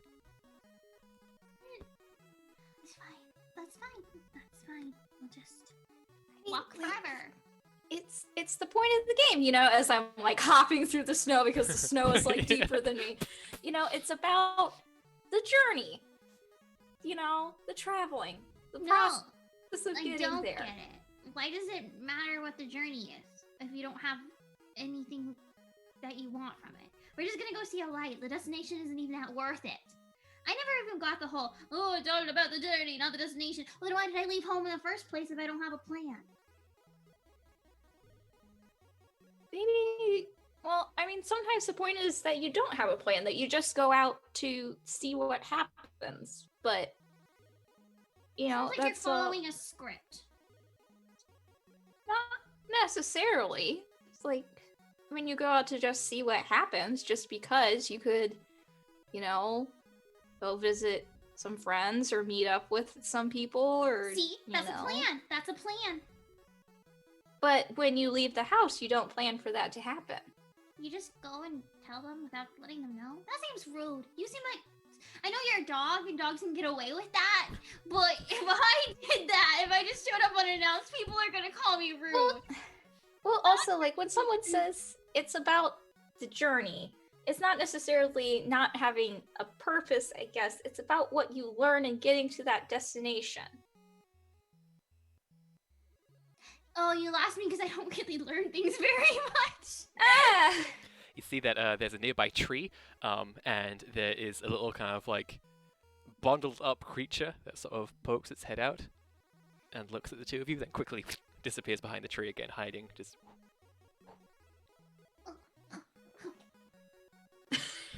And when you do that, Rosalind, it kind of starts to mirror you a little bit and seems to enjoy the game that becomes that forms from it. Just. Then it slowly steps out. And you can see basically it has just this massive poncho on with a hood raised up, so you can't really see much of this creature, but it kind of like does a little wave at you. Starts mimicking what you're doing. And then you just see it go, kind of goes, meow, meow. Cute. Merp, merp, merp to you too. Stoops, you see that when Rosalind used that, it just creates little sigils over her head. And then some over your head, Stoops. And the creature kind of does their own, shuffles a little bit close to you both, and just goes, meow. Does it not talk? Can it understand us? Like, does it react when we talk? Hi, my name's Stoops. It just kind of goes, meow. Meow, meow, meow, meow, meow, meow, meow, meow. So like just a bunch of glyphs appear over Rosalind's head. Oh, And it's like So she's just kind of hitting a piano, just do-do-do-do-do-do. So when it makes the noise, like it always makes the glyph, or it Yes. always okay. So it's not capable of speech. It doesn't seem like it, no, but it doesn't seem like it's completely. It somewhat understands what's going on at least, and it kind of like looks over towards the beacon. Meow, Are we supposed to go there? meow, meow. Then it excitedly starts hopping away, moving towards that massive light in the sky. I follow it, making like a conga chain effect. Yeah. I love that. Yeah, you start moving along with this entity that you have met. Stoobs, you quickly look up the ID and realize that this thing is known as the Pilgrim and has no real other identity or lore behind it other than that. But it's just happily moving along. It seems really happy to have met, other things out here in this snowy landscape. And it's just like, meow, meow, meow, meow, meow. Not necessarily saying anything, but just enjoying the act of communicating with something else. Oh, go for it. Oh no, you first. I was gonna say I will lag a little behind because I am just happy that Rosalind is like getting into it and that she's gotten the concept of this game. I'm just going back and forth. No, I'm just kind of playing with it. Like, this is fun. Yeah, it's having such a good time. Can it high playing with you. five? It has tiny little like basically stick arms, so it can kind of and it's like a boom, and it kind of like wiggles in happiness at that. And it kind of like does some jumps and twirls through the air using the legendary double jump that you all have access to. That's really neat. And as you're moving along, speaking of conga chain, actually, the more you kind of like sing out in these little chirps between each other, the various little critters of this place start just like poking their heads out and seeing what's going on, and start to kind of join and follow you until you've gone full sort of Pied Piper, just army of critters just following you around, just dancing along with your music as well. I made so many friends. Beer, beer, beer, beer. Just various little critters coming up to you and just dancing along happily. Oh yeah. This is yeah. But then suddenly there is a big crack. You hear, and all the critters suddenly go on high alert, and then suddenly the floor that you're standing on just drops, and you all find yourself on this massive, naturally formed like glacier ice slide that is just zooming through this mountainscape, and you're all just going. And there are various bits of snow and debris and ice falling with you. And soon enough, you kind of see the pilgrim that you're with just kind of looks at you alongside you, Rosalind, just like. Oh. Just go with it. Have a good time. Fine. Just zooming along. Stoobs, do you pull out your skateboard at all? Absolutely. Then you are now on your skateboard zooming down this massive winding ice path that you're all on. It kind of like shoots out of the mountainside that you're on, and you all get some nice airtime before landing on another ice slide and zooming about this place. Various critters are still following you. Some birds are flying alongside you as well, just taking in the absurd joy of this moment. And you kind of like go further and further and further down, questing through this place until you emerge and start flying out and just start falling and falling and falling. And the pilgrim you're with just goes meow, and it releases a bit of energy that kind of gently floats the rest of you down, and you all land into some snow below. And you see that you are closer to the beacon, and the only way to really climb up to it is this ruined tower that you can see directly in front of you. It looks like it was abandoned long, long, long ago, just made of this grey stone. And the little pilgrim you're with just kind of motions at the tower like meow, meow, meow, and starts hopping towards it. Yeah, okay. Mew, mew, mew, mew, mew, mew, mew. Every time you do that, Rosalind, the critters around you just go meow, meow, meow, meow, meow, meow, and just start following along with you, just bouncing along.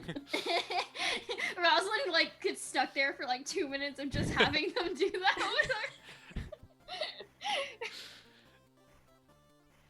I am still sticking pretty close to the pilgrim because I don't want to get lost. Fair enough. You see that at this time, there's this beautiful aurora that's now in the air, filling the night sky with beautiful, pretty lights. And you move over to the tower, and the pilgrim starts trying to hop up, trying to move up this place, and trying to assist you both getting up as well. Every time it gets a little too far ahead, it realizes, oh, I left them behind. Kind of like hops back down and goes meow meow, and sort of shows you which way to go. I would So just cute. like to say that this is one of my favorite games, and I'm loving this. So as you're ascending this tower, how are you both going about ascending this tower? Because it is an obstacle before you. Let's put it that way. Can I make vines? Can I just? Yeah, absolutely. Cool. I'm gonna Yeah. just make a vine elevator pretty much and just. Oh, I love it. Go ahead and roll your flashy to create some vines. What about you, Stoobs? Rosalind's I always a am fan of cheating. 100% really, really enjoying my ability to just float in this game. Yeah, just your little hair kind of like gets buffeted by the wind as well, just like. So I think that I am just, hopping along. I'll probably stick close as possible to Rosalind and the Pilgrim, but Okay. occasionally I feel like she just kind of just like floats between the platforms for fun. Yeah, I Just, like that. having a nice relaxing time. Go ahead and roll careful to stick close to them while you go about doing things. Rosalind, you very expertly conjure forth some vines from this place. Your fairy magic appears to be very strong in this kind of realm, and you just almost Elsa from Frozen-like, except with vines, just kind of start to do whatever you want. You can start expressing yourself with these vines really easily. The pilgrim who is with you is just like meow, meow, meow, meow, like really impressed and like amazed by the things you're doing. Let's stay here forever. Yeah, and Stoobs, you are going along with the others as well. You do notice that as you're hopping along, you notice there is something shiny out of the corner of your eye, and you're keeping up. You're being a little bit you're being careful, but there's also just something about that shiny thing. You're like, huh, what's that? And you hop over to this thing, and you see this sort of like glowing something before you.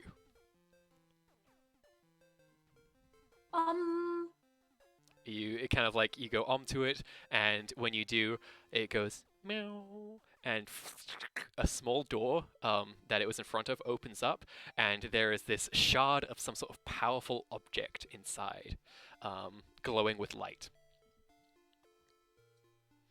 I'll make the noise in. Meow. There's no reaction.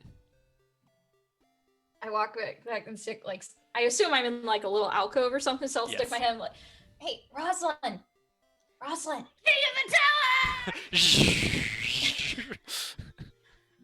There's a shiny thing. Okay. Oh, there's something shiny. I will just like have the vines like her down. Yeah, you kind of like pull yourself down towards where Stoops is. At this point, you've got a number of the creatures just on you, just like happily jumping up and down on your shoulders and on your ears even. Yeah, I found this thing. I don't know what it is. I think it's something powerful though. Did you poke it? No, You always poke I- it. I boop it with my nose. As soon as you boop it, there's a very pleasant chime, and it fades away. And Rosalind, you just got a power up. Oh, Sorry, not Rosalind. Stoops. Stoops. Yeah, Stoops poked it. I just. So you actually have a boost now, Stoops. Power up. Oh, it like Told you, you gotta poke it. well, I didn't know if it was dangerous, so Sounds like your careful stats higher than mine. oh, I mean it probably is, but you're pretty reckless. But okay, yeah, What I if mean, not it's- everything. What if we just stay here forever and I can be the queen of everything? More vines go out, intermingling with the snow and frost. You've basically overtaken this tower with your beautiful kind of plant life. I mean, that is pretty impressive, I will have to say. But I mean, if you stay here, wouldn't you miss Bluebell and Foxglove? I don't really know them at all. when I saw Bluebell, I thought I would feel like I was seeing family again, but I didn't. It just felt like another stranger. Well, I mean, that's okay too. I mean, if you wanted to stay here, we could stay here. Are you okay with that? You like food a lot, and I don't know if there's any food here. I mean, I don't really have a lot of friends back in Phantasria either. I mean, a lot of, like, you know, the players really like me, but, like, no one else interacted with me. So, you know, I mean, yeah, I want to go back and I want to make everything safe, but I mean, if you would be happier here, we can stay here. I don't want us to put my happiness over yours, though. Well, I don't want to do that either. Well, then we're back in square one. See, the pilgrim hops on over and sort of like sees that you're both having a conversation, and then sort of like takes a moment to just kind of gently sit down on the snow, just kind of watching it, looks at some of the vines around, and then kind of goes, meow. Oh, I can make them last. You don't like them? I like take the vines. And they go away and they're like, meow, meow, meow, meow, meow. Oh, okay. They kind of like grab a nearby stone off the ground and just start sort of drawing out in the snow what looks like a kind of self-portrait, very sort of abstracted, just like a little body and a little scarf hanging off of it, and it looks like the pilgrim. And then they draw a second one next to it, and they kind of like look at the second one and look at you and go, meow. And then they draw an X over the second one, and then a little question mark. Meow. Are they saying they want to kill me? No. No, I think it's saying that there used to be someone else here with them, but now they're gone. Meow. Oh, they lost their player, too. Meow. Hey, it's okay. Maybe your player was a jerk.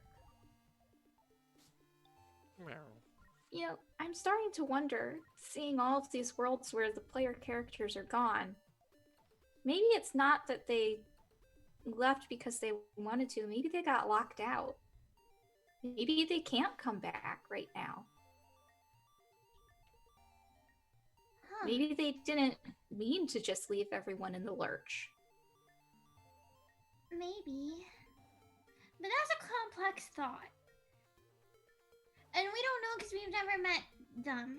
And we don't really know what's going on. But this guy's sad, and I'm gonna make like a little flower and kind of like stick it on him to cheer it up. Oh. From what you've seen in this place, like there have been sort of trees covered in snow, like evergreens, but otherwise there's been no real plant life. So to see the actual color of a blooming flower, suddenly this little pilgrim kind of like looks up with wonder and sees this sort of what does this flower look like? It's pink. It's definitely pink. No. You kind of like put this little pink flower and just kind of like tuck it into their scarf, into their hood, and they just kind of look at it and go, meow, meow, and they just kind of like go over and just like huddle up close to you as if this is kind of their way of hugging, basically. Just, meow, meow, Meow, meow, meow, meow. meow. And then you hear another telltale as at the base of the tower there is a red line that is slowly extending and getting bigger. And the pilgrim looks down and goes, meow, meow, and looks up and kind of starts darting away towards the beacon of light. Maybe if we get to the beacon before the rift opens up, it'll stabilize. I don't know. I don't. Let's just go. Let's go. Yeah, let's go. Okay, okay. All right, you start moving. The pilgrim quickly hopping in front of you, a bit more used to sort of just the way this world works than the two of you, so is able to get quite ahead. Then looks back and sees that you need some help, so they kind of hop down and help you kind of move forward. You see that a rift bleed tears open at the base of the tower, and it also starts just tearing up it as well. And outside of the rift bleed comes this sort of mechanical snake-like creature, massive, Oh no. wrapped in this red lightning, and it goes, and it bites at a bit of the vines, tears them away, bites at a bit of the tower, bits of it crumble down, and it starts slithering and coming up towards the top of the tower, trying to reach the rest of you. What are you two doing? Oh, I'm jumping. Okay, keep jumping and jumping. What about you, Roz? I'm gonna throw a bomb at Yes! it. Oh, I love it. Yes, please do. So that sounds forceful to me, so go ahead and roll a forceful. 6. Good lord. You kind of pull up your bombs and you select the best one for the job and you launch it and it goes. And as soon as the snake creature is opening its mouth to roar, it goes as the bomb goes inside and suddenly boom! This entire snake just explodes and shatters of like this scrap metal, just leaving this of like elongated neck just swaying there, unsure of what's happening. And then the red lightning encasing it recedes, and what's left of the metallic snake just crumbles onto the ground, dead. And yeah, you both manage to kind of get your way up to the tower, and you leap, you move across this very small bridge that connects it to a mountain, and you start running across it, and you see that the beacon is sort of a short way ahead of you. It shouldn't be too hard for you to get to where you need to go, but then you hear as one and then two of these snake creatures start following up behind you, and the pilgrim right now is just like, meow, meow, meow, meow, meow, and just running as fast as they can. I will stop. I will reverse. And I will start running at the snakes. Okay. Bold strategy. And oh boy. Okay. Would they be considered an obstacle? Technically speaking. No, they are definitely an enemy right now. Okay. So I would like to create an advantage for Rosalind and the Okay. Pilgrim to get to the beacon ahead of these things. All right. How are you doing that? So I am going to. So we're on this bridge. I've stopped, I've turned around, and I'm just bolting at them. I'm gonna hop on the skateboard, get going as fast as possible, and basically just launch myself off the edge of the tower and try to become a very appealing target. Okay. You will be jumping directly into the rift bleed if you do this, Oh shit. because it is growing and extending above the tower. Maybe don't do Oh. that. That sounds like a bad plan. I guess you could jump off to the side, maybe? If you wanted to do that kind of thing. Yeah, I didn't know that the rift bleed would be right there. Yeah, it's slowly getting up. But and up if and I up. can see that, then I would probably just I'm aiming to just kind of hop back down to the base of the tower and then try to hide in the tower kind Okay. of thing. Yeah. Okay, sounds good. That's the extent of the plan, is to Yes. become a flying target, get in the tower, hide. Go ahead and make a flashy roll as you are trying God. to gather Not some quick. aggro. Not quick, I'm afraid. Okay. Because Oh, the goal God. here is not necessarily speed, it is to... Okay. I would like to add my boost to that. From From- power up, of course. Yes. You expend energy that kind of shoots out as your scarf glows with incredible power, and what does it do? I'm nice and shiny now. Yeah, okay, I'll take that. So right as I go underneath the snakes, it's just boom, and then just I Alright. just hit my mic. I'm so sorry. You're like a glowing meteorite, glowing with this energy as you kind of shoot down, and you see that these two snakes are twisting all throughout the tower, and there's one chomp and another chomp that you narrowly avoid as you shoot downwards, and you see that both their heads turn around to try and get at you. Rosalind, in this moment, what are Okay. you doing? I'm very confused because Stoops just jumped off, and a second ago she was like, "Yeah, let's go to the light," and Rosalind doesn't pick up on things fast, so she's like, Oh no! her thought process isn't, she's buying me an advantage. It's, okay, we're supposed to go that way now. Oh I can't even She really wouldn't understand what that was. I should have said like keep going or something. she I didn't probably think. just- Oh, Divine sweet, This just, is- like this- follow, it's a like beautiful. why is it going this Your way? your advantage, by the way, Stu's created a one-time boost called we're calling distraction. So yeah, Okay. Rosalind, you go back. The pilgrim seems utterly shocked, like mirror, mirror, mirror, mirror, mirror, and sees you running. Doesn't know entirely what to do, and is kind of like looking at you, like, do you want me to follow you, or is this? Are you... Oh. No, I point up to the pilgrim. It kind of- Actually, would I? Would I point up? No, I wouldn't, because I think Stoops knows what they're doing. Yeah, Oh, this way. So you're asking the pilgrim to follow you into the jaws of death. Oh no. Yeah, it's not like I know it's the jaws of death. I don't. Oh Yes, man. yes, I am. Okay. This is an A+ view of like the breakdown of communication between Rosalind and Stoops. So Rosalind, you hear the sound of these snake things snapping at you, and an attack is coming your way. So how are you defending yourself? I am going. Sorry, to... Stoops. My apologies. Ah, okay. Okay, I am trying to. I mean, ideally, I would like to like end game other than getting into the tower safely and like making my way back up is to kind of like get them into a knot. Oh, I love kind it. of thing, Oh, I so love they it. Yes. Can't follow us. Of course. So I would like to just be running and jumping as fast as possible, just kind of in the zone. Not necessarily Tony Hawk skateboard park,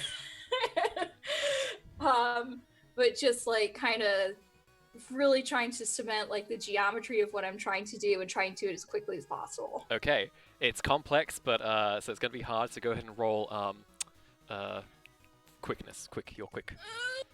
Oh, I guess it's against an attack of theirs actually. 3? 3. Okay, rolling their attack. Whoa, they got a 1. I'm going to invoke one of their hidden aspects. No. Which, to remind you, if you ever want to uncover a hidden aspect, you can do that as part of create an advantage. And once you know an aspect, you can then attempt to destroy it as well. All right, they're going to use that to basically re-roll. And then they get a 6 God compared damn to it. your 3. So, Stoops, you're going to take 3 points of stress. So that Okay. third stress box is gone. Yep. And they basically, you try and like put them into a knot until you realize that the nature of these mechanical snakes, they're basically got some kind of nano machine thing going on because they can change where their mouth is on their body, and just like a part of their side opens up and just chomps you immediately. And Rosalind, you see it as Stoops is chomped, and Stoops, you are currently just inside the gullet of this thing, and all you see is red lightning, and you feel a suction force just pulling you. Just as you're being dragged away from here. Rosalind, what is your response? Yeah. So, what are those? Are they made of metal? Yeah, it seems like they're kind of like scrap, sort of big snake things. Okay, so a sword probably won't do much, and I think Rosalind is smart enough to know that a sword wouldn't do much. Instead, I think my goal would be to send vines in after and wrap around Stoops and pull her out. Okay, that's going to be very hard, but you can absolutely do this, and you do have a distraction boost that could potentially help you as well. So go ahead and roll Flashy for your magic as you try to overcome this obstacle. So I have the 4, Ooh. and then I'll do the boost. You're going to use the distraction for a boost, okay? So that's making it a Yes. 6. Are you good with that? I don't know if I have anything else since I can only use one boost, right? I think you can use a boost and, oh yeah, I guess it boosts the yes, sorry, yes, you're Yes. correct. So yeah, so that gives you a total of 6. 6 is exactly the number you needed, as basically the external mouth this thing created on itself closes up. You just launch a barrage of vines into its proper big mouth and just open up and just go down there reaching for your companion and start feeling around. And Stoops, as you're falling through this vortex getting sucked away, you see the telltale sort of flowery vines of Rosalind's magic as it kind of reaches out to grasp at you. Okay. Yeah. And you suddenly feel 2 forces pulling against you. It is quite unpleasant, but you're being pulled up, and Rosalind, you're kind of like channeling this magic, and in doing so, you lose sight of the secondary snake that looms behind you and chomps at you. How are you defending yourself? Inconsistent sizing. Oh, love it. Okay, you're gonna use your so you can use quick or clever for this to defend, I'll do quick, which isn't great, but and then that's you'll get a fine. +2 thanks to your stunt. It's so- actually not a stunt. I think it's a Oh, is it your aspect? yeah. So So that'll you can be invoke it with a fate point. yes. All right. Are you adding a 2 to that to make it a 6? Yes. All right. Against this thing, that gets a 5. Okay. I'm going to use that fate point you just gave me to give it a +2 to make it a 7. Why? Because I'm finally Oh, boy. using these things. You Also- do deserve to use them. So that's Also, I'm going to roll instability as you use your inconsistent sizing. So basically, there is a sudden. Oops. Oh dear. I made it 4 instead of adding 4. I hate it when that happens. There we go. So yeah, Rosalind, you quickly lower yourself down to a different size. Except there's some sort of weird glitch that happens where you kind of like suddenly turn giant, and you're just chomped by this thing and are sucked inside like a vacuum. And you lose control of Stoobs. The pilgrim behind you is like meow, meow, which is the last thing either of you hear as you are both pulled Oh, down no. into the depths of this thing, and you can feel you are being pulled through another rift bleed. Leaving that world behind. You feel the scarves on your necks disappear as you enter another sort of twisting tunnel of lightning and portals and a vortex of energy, and suddenly you see a charming suburban town that you slam into the middle of, Oh, man. leaving a small impact crater in somebody's garden. You see that there's a nice little doghouse, a lovely tree, very nice house of white fencing around this place. And then somebody pops their head out from the back door of this house, like opening it up, and you see they have this massive floating green jewel above their head. Sims. And they're like, no. gabba-dabba-da? Oh no. To be clear, I was trying to be a distraction, Rosalind. I should have told you. I'm sorry. Well, you can't just sacrifice yourself like that. I thought it was gonna work. Well, it might have if I. No, it wouldn't have. Even if I didn't follow you, you got eaten by a snake. This person I who's really kind of thought I could do it.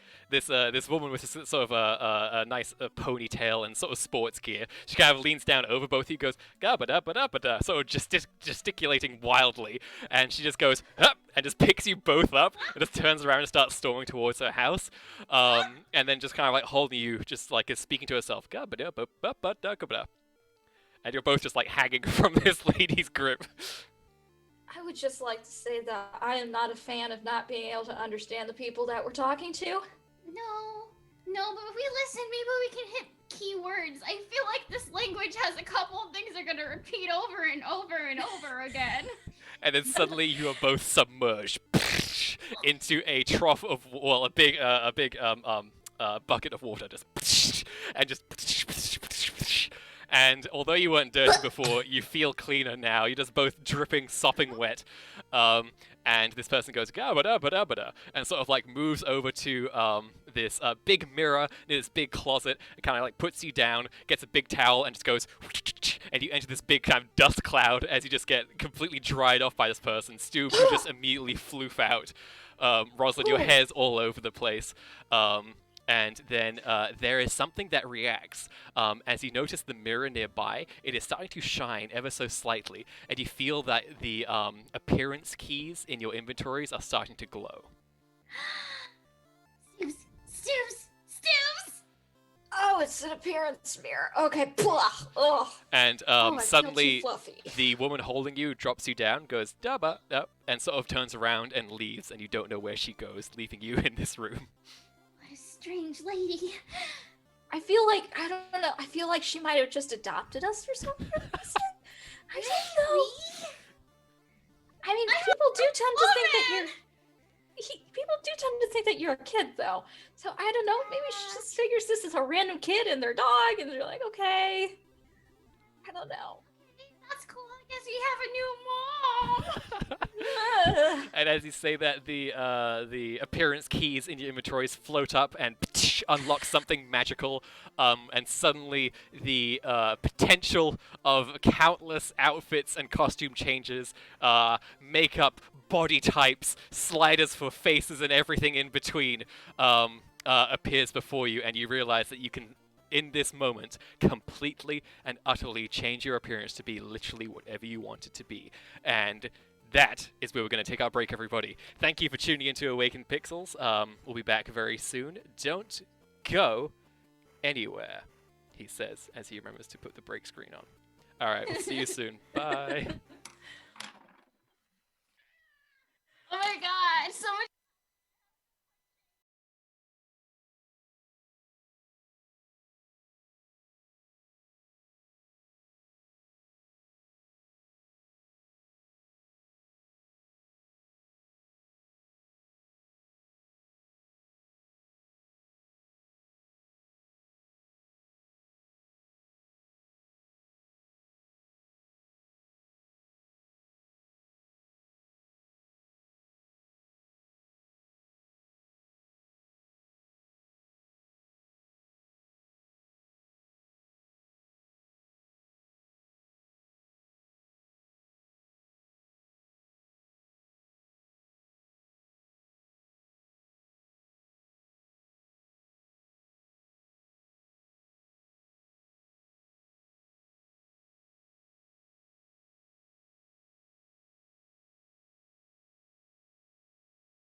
And we're back, everybody, with brand new costume changes. Nevi and Katie, amazing. Absolutely incredible.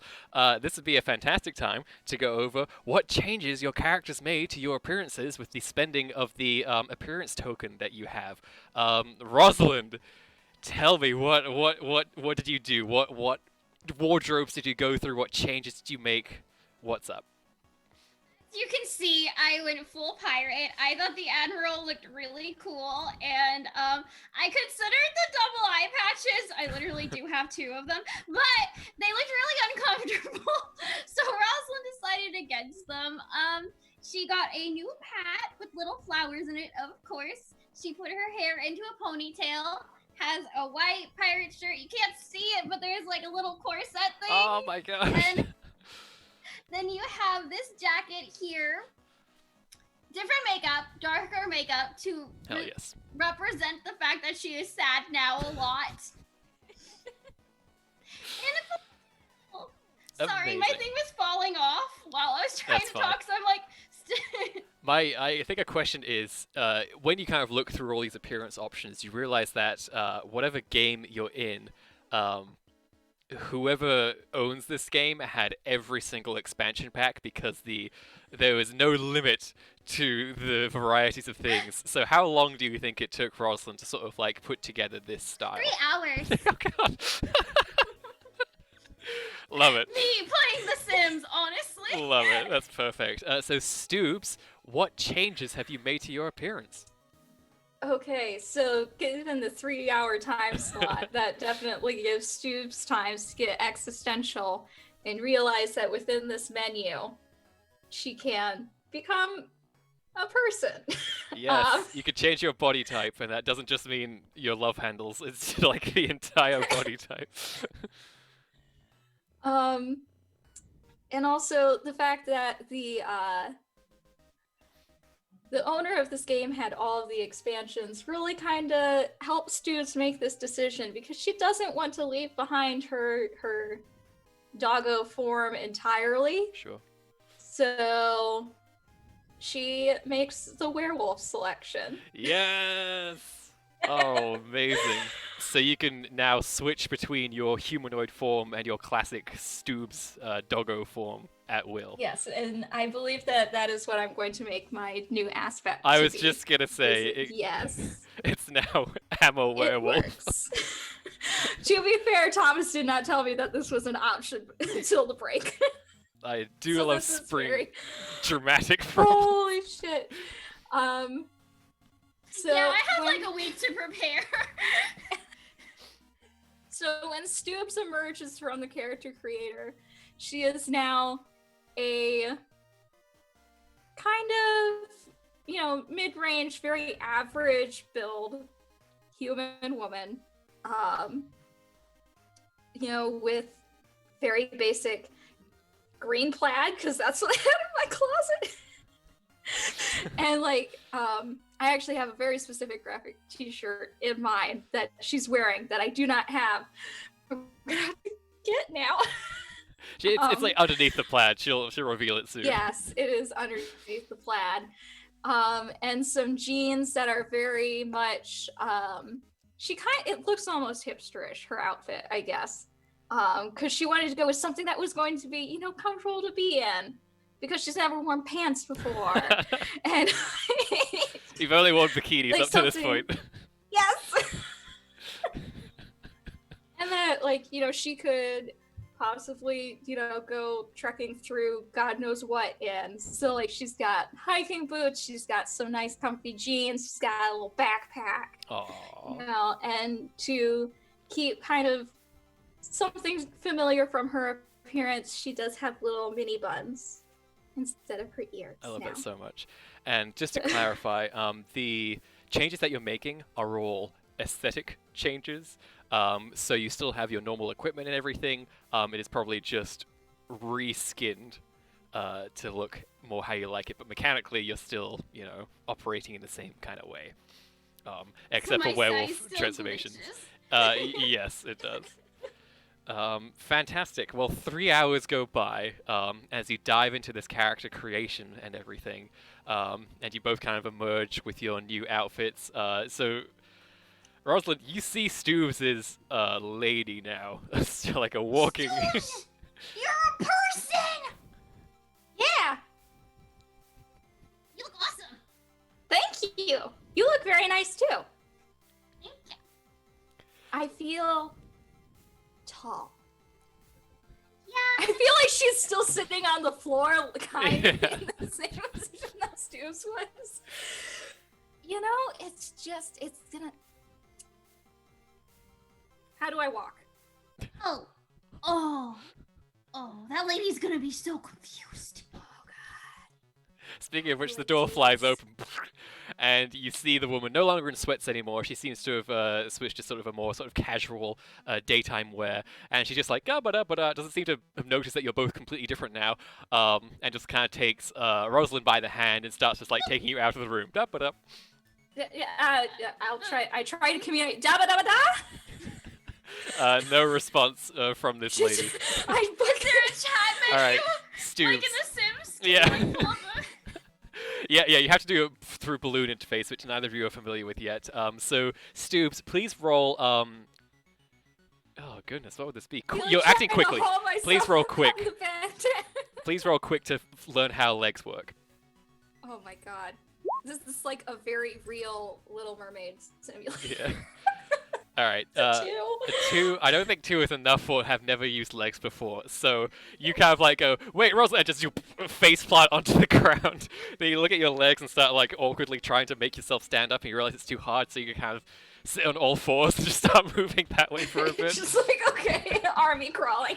And you follow Rosalind, who has been sat down at a table, and it looks like this lady is just preparing a nice meal and kind of plunks it down in front of Rosalind, makes a nice meal, plunks it down for herself, runs over, picks up this big bag of kibble, and just like pours it into a bowl for you, Rosalind, even though you are definitely look like a human right now, and sits down for dinner. I'm going to do the thing where you take the food and you slightly put it in the dog container. I'm just sitting there, and I'm just sitting there, I'm like, Rosalind, I miscalculated. There's a fork in front of my face. Okay. And it's just like each little bit, taking one piece. I'm just like taking the fork. Oh, okay, yeah, that's pretty good. All right, so Stoobs, you can go ahead and reduce your stress down from 3 to a 2 box instead, which isn't quite how stress works, but I'm going to do it anyway. So I'm sitting here eating food. Yes. Just Yeah, and this meal goes on for a while until this lady seems to just kind of be done, kind of picks the stuff up and starts going over to wash it. Rosalind, what do we do? I don't know how my legs work. Taught anyone how to walk.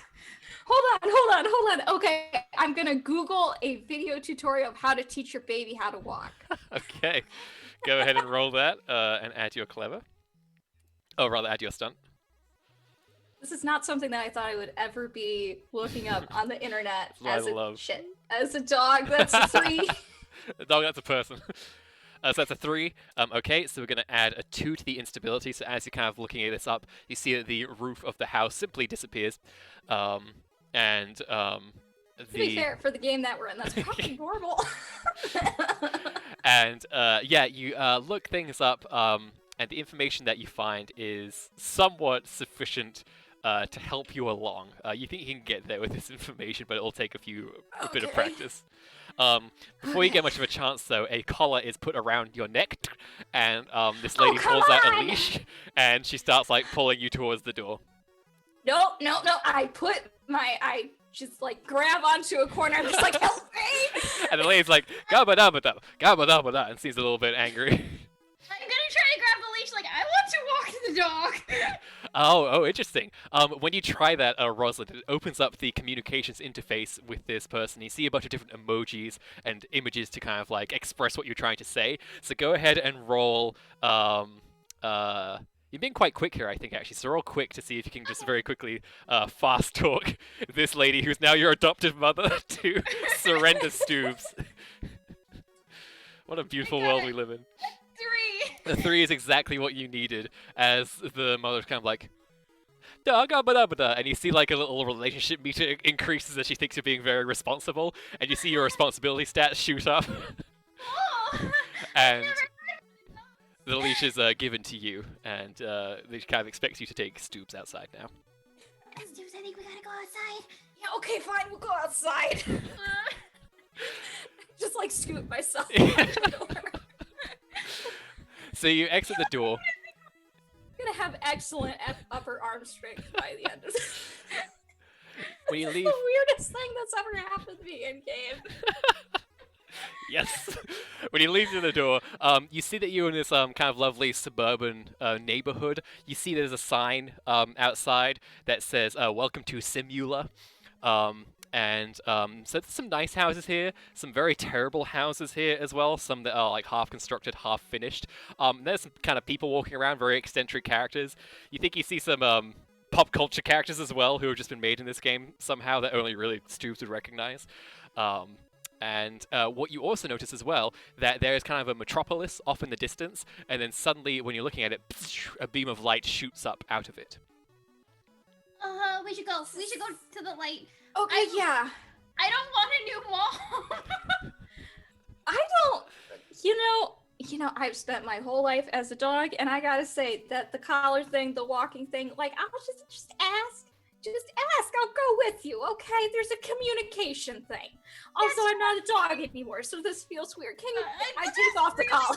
This was really weird. You use your fingers Okay. to take off a collar, which is the first time you've ever done It's that. like, yeah, so like rapidly learning like basic dexterity. Yeah. I'm like, okay, just give me it. And I like scoot over to a tree and I just like pull myself up. I'm like, okay. Okay. Oh, I love this. Is there like a stick or something I can use as like. Yeah, you can't pull off a stick. Okay, this is crash course. Let's do this. Okay, Sorry. so I don't think I walk. I think I just float. I just hover. So I don't even think I can teach you. Because my sprite is different. Yeah, actually, Rosalind, you don't have any walk animations. You only have No. hovering in place. Just like clipping through the ground. I've just been clipping through everything. I don't know how to break the walk either. physics of this world.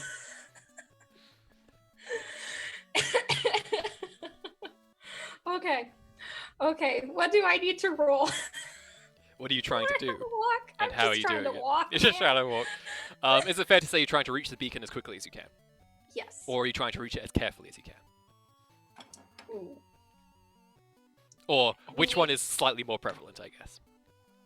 I guess as quickly as possible. So even if I just like shamble from tree to tree, just like clutching it for support, if we get there, that Okay. is fine. Sounds good. Go ahead and roll your quickness then. And we'll see how this goes against this Okay. obstacle, which is loading to walk.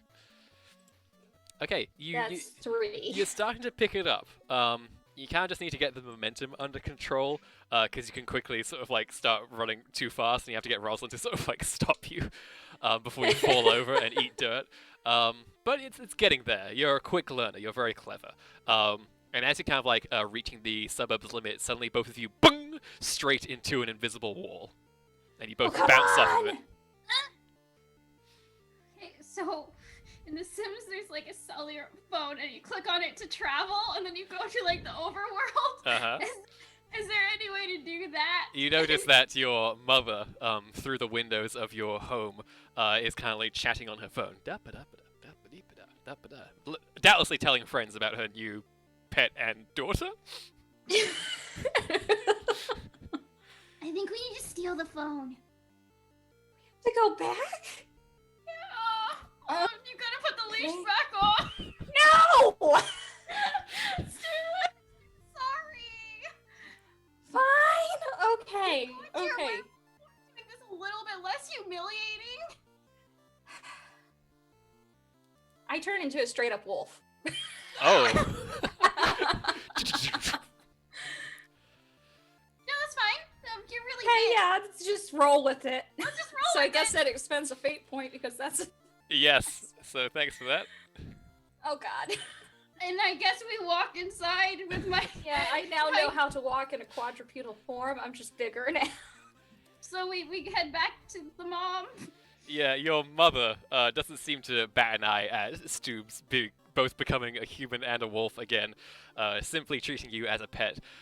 Yeah, and she's just kind of like chatting on her phone, and looks like she's getting ready to invite some people over. Oh, We get no, the phone. we don't want get to- the phone. How do we get the phone? I start barking as loud as I can.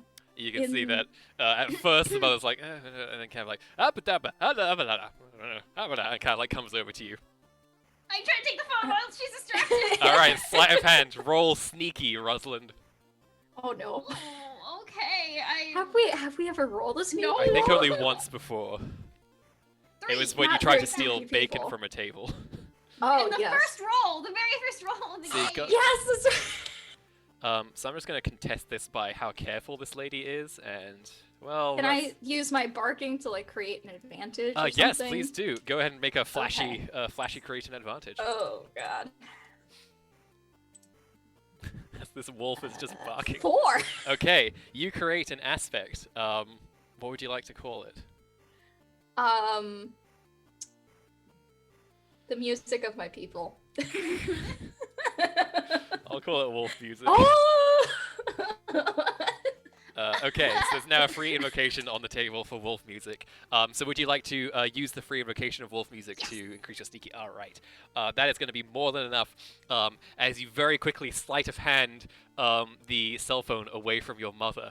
And in the process of doing so, a massive notification hits you in the face that says, "You have unlocked Thief Specialization."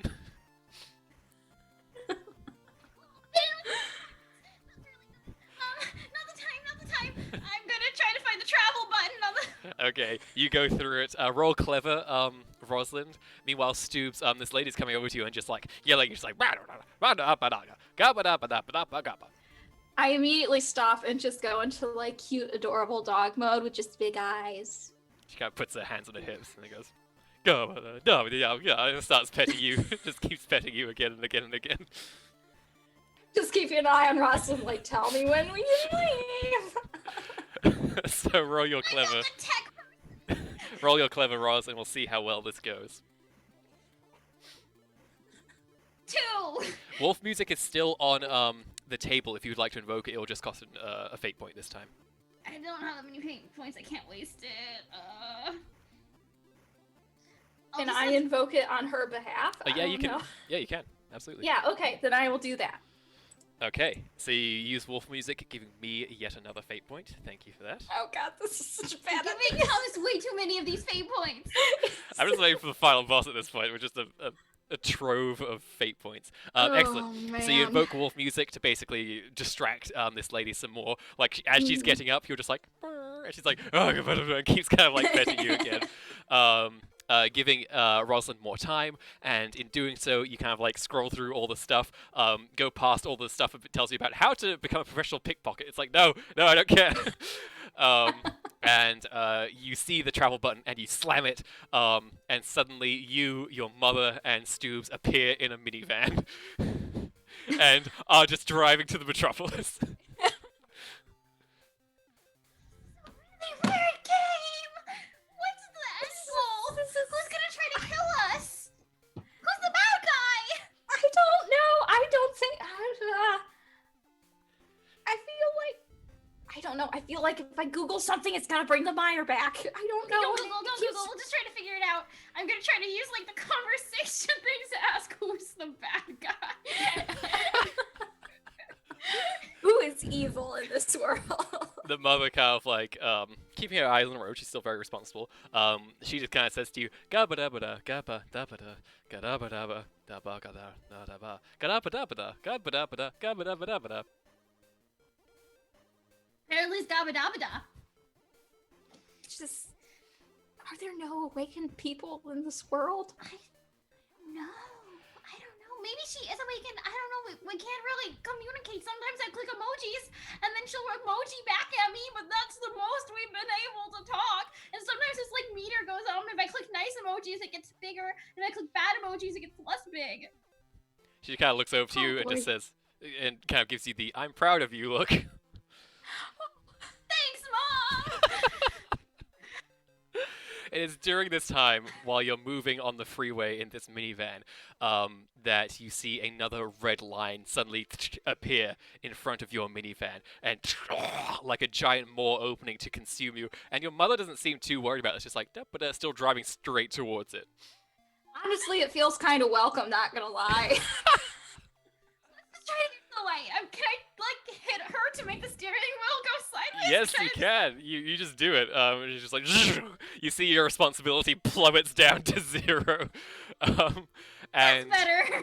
the minivan kind of goes off course, and you see 3 of these electricity-bound sports cars fly out of the rift bleed and start chasing after you in your tiny minivan. Oh, come on. And the mother's like, "Gabba dabba da." Floor it. You don't know what that means. I climb into the front seat It gets very crowded. in order to. So Rosalind has the wheel. So just to be clear, I want to. there is a fairy child-sized person driving a wheel who a mother is trying to ride while a wolf is just climbing in front and just... Yes, I just want to get my front half down into the what is it, the wheel? What? Not the wheel. Yeah, well. you mean so. Near the underneath pedals. to just press the pedal. Incredible. Okay, go forceful for you, Stoobs. And Rosalind, you're now driving a car, so you can I'm go... the best. I'm the worst person for this. I'm the worst person. Let's say this is a clever roll to drive this... Oh, careful roll to drive this no. car. Oh no, no. Because you see a bunch of trees and fences in the way, some lovely... That Yes. did about, it went better than it could have. I've gotten a -4 before on Okay. careful. So, Stoobs, you kind of like hit the throttle, and you start kind of moving in this minivan. You see the engine struggling, as it is not built for speed or off-roading, and you're doing both of those things right now. And it's kind of going bouncing across the landscape while these race cars, these Maya-controlled race cars, chase after you and try and kind of smash into you. And while Rosalind does her best to drive anywhere helpful, you kind of smash through a couple of trees and a few fences. The front of your car gets completely obliterated. Oh no, we lost Nemi. Oh no. Oh, okay, there she is. Okay, yes. And now we're all switched around on the screen. That's Oh, no, I'm okay. so sorry. I didn't know it would do that. It was frozen. No, it's fine. It's fine. It's fine. It's fine. It was a very appropriate screen that it was frozen on, though. It was. That was my ha ha ha. I'm driving a car face, but and you really shouldn't trust Rosalind to drive. I think Rosalind's just hitting the horn over and over again. That seems like a very Rosalind thing to do. I love that. I'm just gonna very quickly see if I can just on the fly move your screens around. So I am 1 second. so sorry. Not a problem at all. These things happen, and it's a wonderful reflection of the chaos of the moment. This lady has no idea. You know, something. Maybe if we had stayed for the dinner party or something, we would have met someone who was awakened and who could talk to us. Oh. But now you're in a death race Now we're in a minivan. All right, that should fix it up. God, Okay, those so weekends. unfortunately, Rosalind, as you smash through various things, bits of you're just honking on the horn. Bits of the minivan are just tearing off. The door goes, the front goes, steam starts coming out. You're both gonna take a point of stress in this moment. Okay. From just being buffeted around, and 2 of the cars are going to intersect you from either side and try and slam into you. So what are you both doing to try and avoid this attack?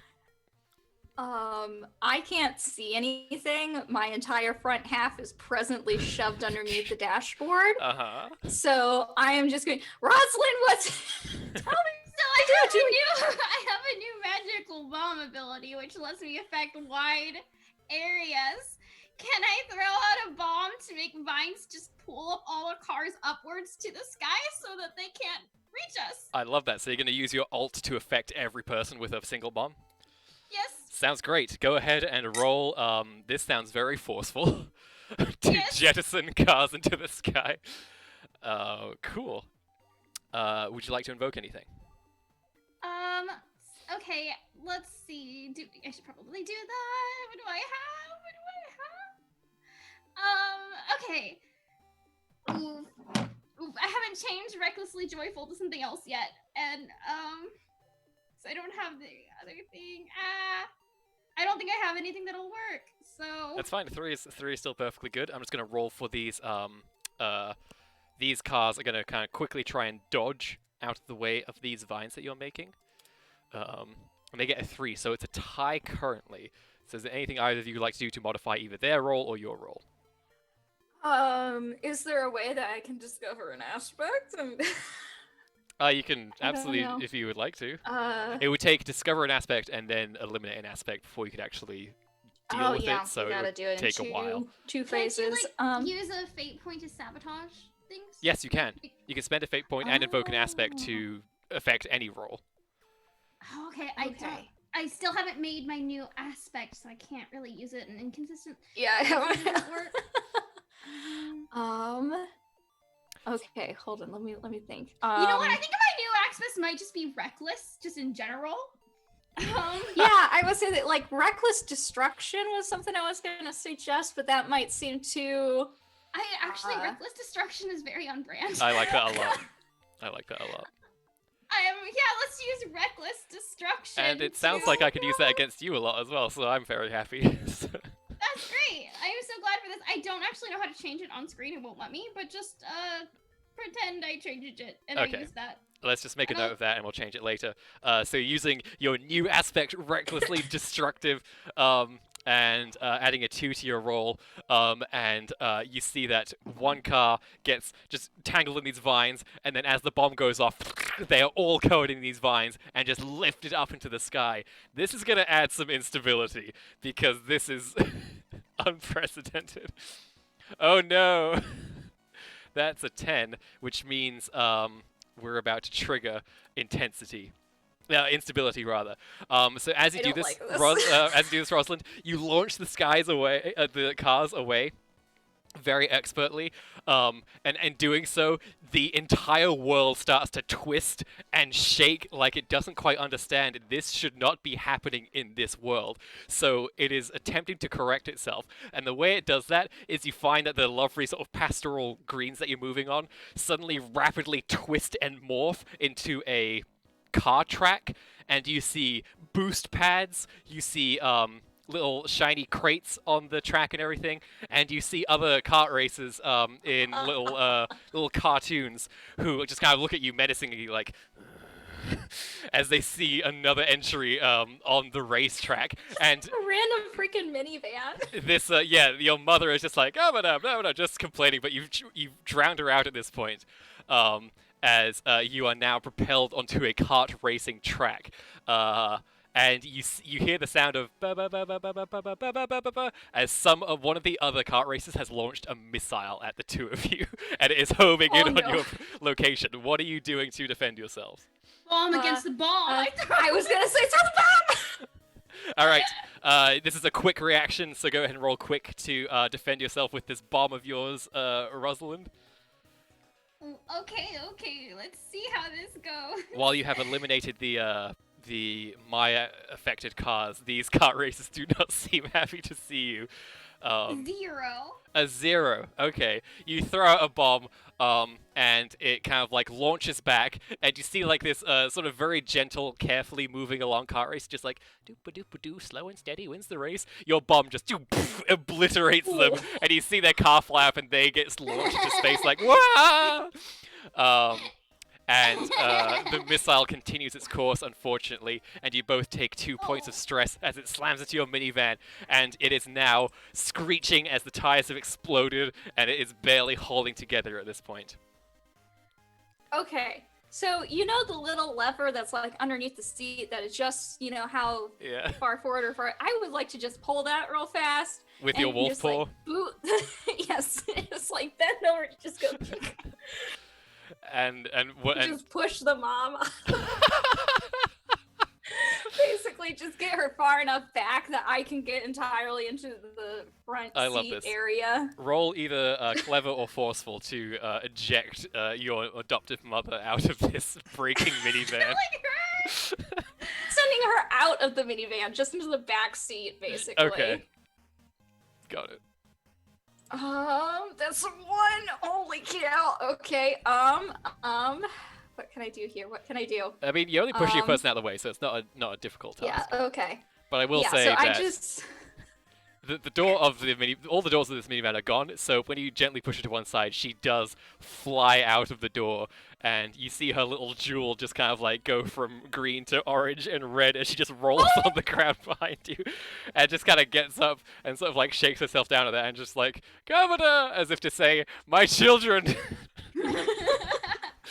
But you continue on this racetrack. You go on a massive loop-de-loop that just kind of like extends impossibly into the sky. You hit a launch pad and just like get careened forward.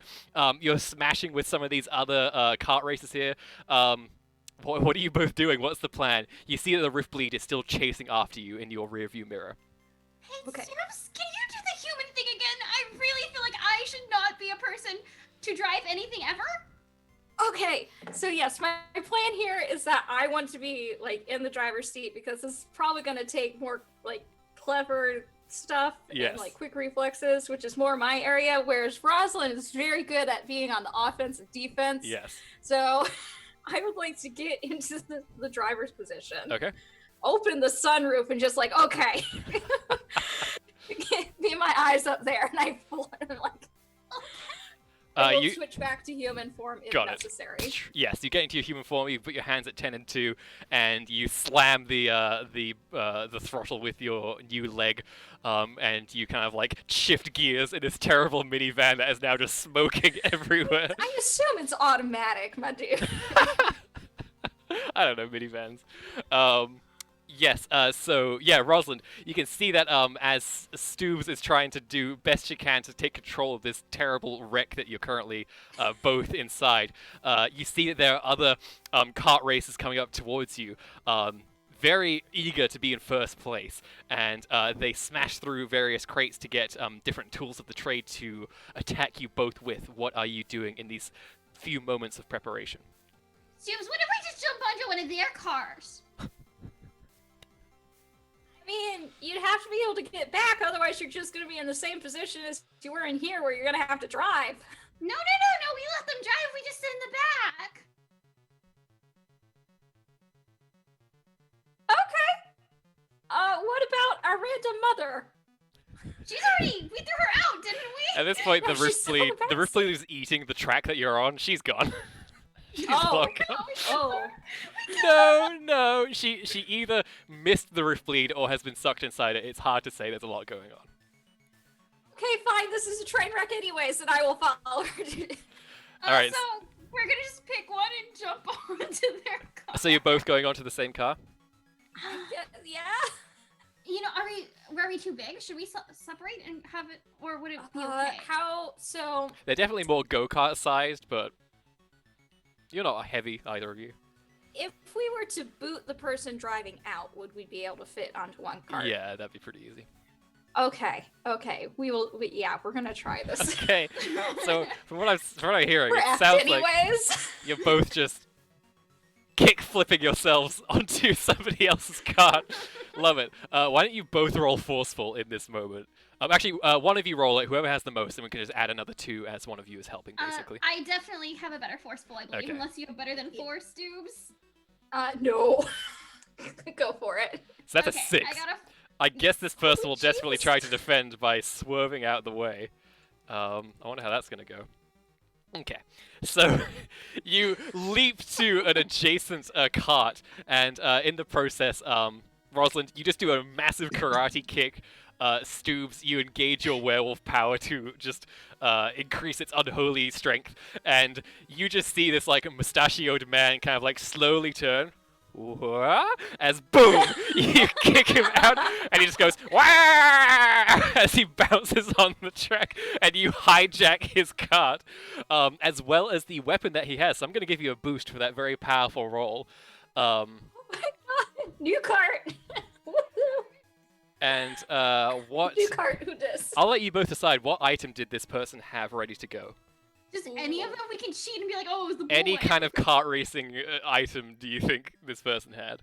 Oh man. What place were they in? They were in 3rd place. They're in 3rd place. Can we get the shield then? Like the 3 that shield around so it guards you? yeah. Done. Yeah, You yeah, now yeah. have a shield boost ready to go if you ever need it.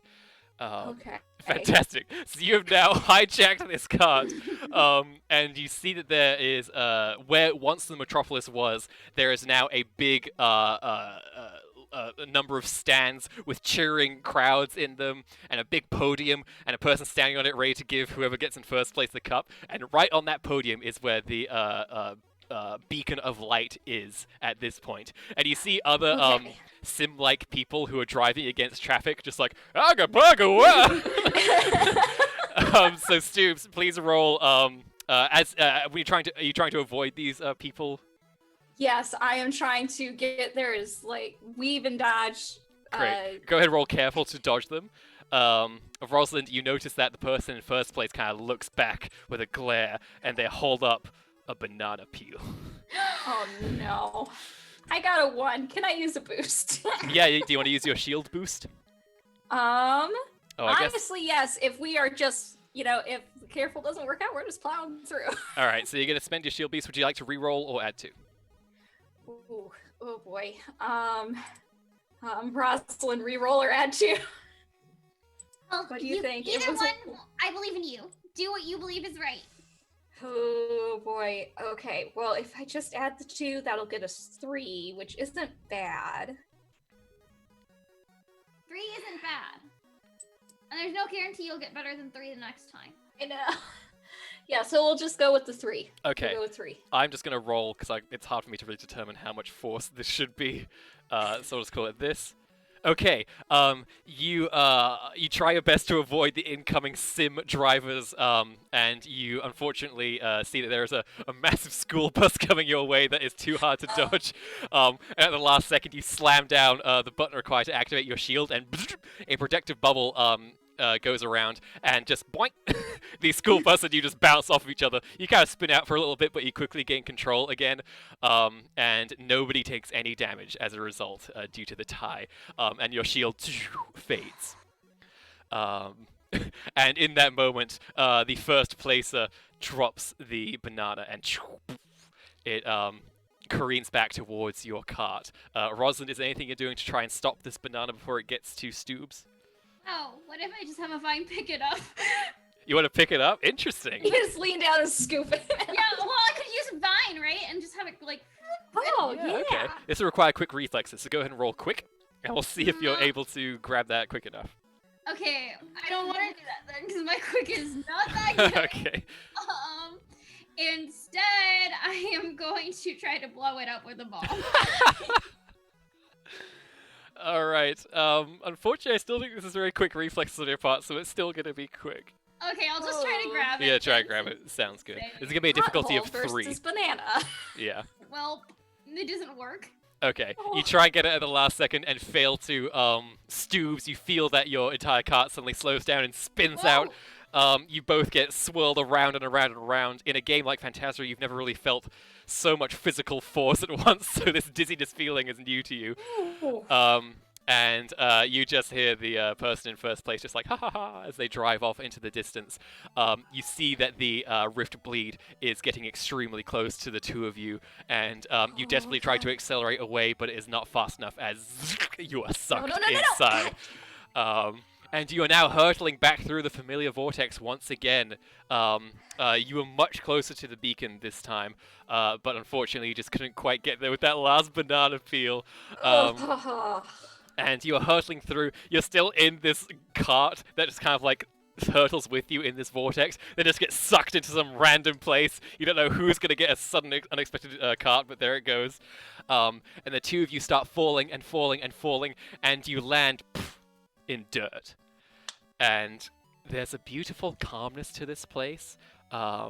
You look up and around and see that you are on a very beautiful farm. And there's a number of crops that have been planted, and they're all colorful and pretty. It looks like it's the middle of spring right now. There's an adorable little house that has a dog on the porch that's kind of wagging its tail as it kind of sees you. And the door to this house opens up, and you see somebody, pixely, much like you, just kind of look over at you and quickly kind of rushes over to see if you're both okay. Oh, this is so weird. Maybe they can use language. Maybe they can use language. Oh gosh, are you two okay? Oh my god, they talk! Oh. Howdy. I don't know where you came from, but welcome to my farm. Hi.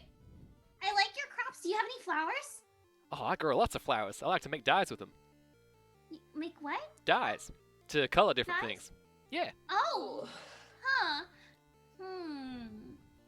Say, I was just about to harvest my crops, so if you need any help, I'd be glad to give it to you. But daylight is burning. Oh, yeah, okay. Where are we? Where are you? Well, you're in Farm Valley. Welcome. Okay. Okay, cool. Cool, Farm Valley. Cool. So, cool.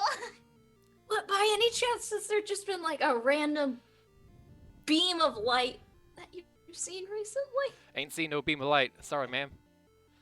I'm a bit too focused on Okay. my crops at the moment, and they kind of start going around picking up various crops, and they disappear into their inventory. Say, where you folks from? You from the city? No, I'm from an island that blew up. Oh gosh, that sounds awful. Yeah, it is. Would you like a present? Yes? Alrighty, here you go. And he holds out this just big bow-tied box and says, there you go. I open it? So Rosalind, in this moment, what would be just the perfect gift for you that could be contained in this box? What item? What kind of... A let's... radish. A radish? No. This is some trash I found. Hope you like it. Here's a radish. There we go. No. You know what? I think that she likes marigolds a lot. They're pretty. It is a beautiful marigold. This is really pretty. You did a really good job growing it.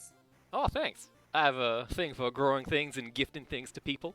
Would you like a gift, Missy? Sure. What's your name? I'm Francis. Francis the farmer. It's farmer. Okay, I open the box. Okay, same question. What is the ideal gift for Stoobs that can be contained in this box from this world? At this point, a book on the human body. How does it work? All How right. do legs work? You kind of like pull that out of the But, box, and it's just what you needed. Oh, sorry. Was that a joke or was it? Well, I thought you meant within the constraints of this current world, and I was gonna say They have maybe books in some this world. food, but okay, yeah, it's a book on like basic, like pre. I don't want to say pre-med. Sure. Francis kind of like when you pull it out of the box says, I wasn't really sure who to give that to, but I had a feeling about you that you would appreciate that. Oh, I feel like we Actually, should give them are something you psychic? No, I'm just a simple farmer. I have so many seeds. I can give the one of the seeds from Faerun. Here! Oh gosh, what is this? A gift from me? Nobody ever gives me gifts. Really? You just give everybody gifts and no one has ever given you one. You need better friends. Aw, my friends love me plenty. It's just a different kind of dynamic. What with me being awakened and them not being awakened. Oh my God, you're awakened. You're awakened. That makes a lot of sense. But yeah, this is a seed from my island. We have really pretty plants, and I think you're gonna like it a lot because they glow slightly. Well, gosh, Rosalind, this is the perfect gift. I can't thank you enough. I don't think I said my name yet. Thanks, fairy lady. You a pirate? You know what? We haven't done introductions. I'm Francis. What's your names? I'm Rosalind. I am a pirate from the Dread Ship. Whoa, that sounds real fancy. Yeah. Who's your wolf friend? I think they're oh, human. Oh no, sorry, you're human again. God. Who's your I'm human just friend? like sitting on the ground. Yeah. Just, like, You can see the Christmas dog. applesauce. The dog comes up and just Scott goes arf arf and starts licking your face. Oh, this is a weird thing. Just- Hey, Bud, would I have? I don't know if I would have been. Can I talk to him? I'm a werewolf. The dog says, "Hi, what's your name?" I'm Stoobs, and you are? I'm Otis. Nice to meet you. Otis. You smell really Nice. interesting. Well, I was a dog about a couple hours ago. Whoa. Is that how we're talking? Yeah. Oh boy. Yeah, it's weird. So, like, I don't know. I gotta say, quadrupedal transportation, much better than bipedal so far. I like sticks. Sticks are also very good. Have you had bacon? Yeah. Yeah. Oh, bacon's good. I turned back to friends. Sorry. Yeah, Are during we that entire just calling time, wolves? yeah, you were Like- both just going bark bark back to each other. And Francis is like, I think they're friends. I think they're friends too. This Good is news, not I can the still most talk to awkward thing that dogs. happened. So, what's your stories? We're from a adventure fantasy game, and the Meyer hates us and is trying to eat us. Oh, yikes, that sounds dreadful. You know, we have a wizard here if you want to talk shop about fantasy things.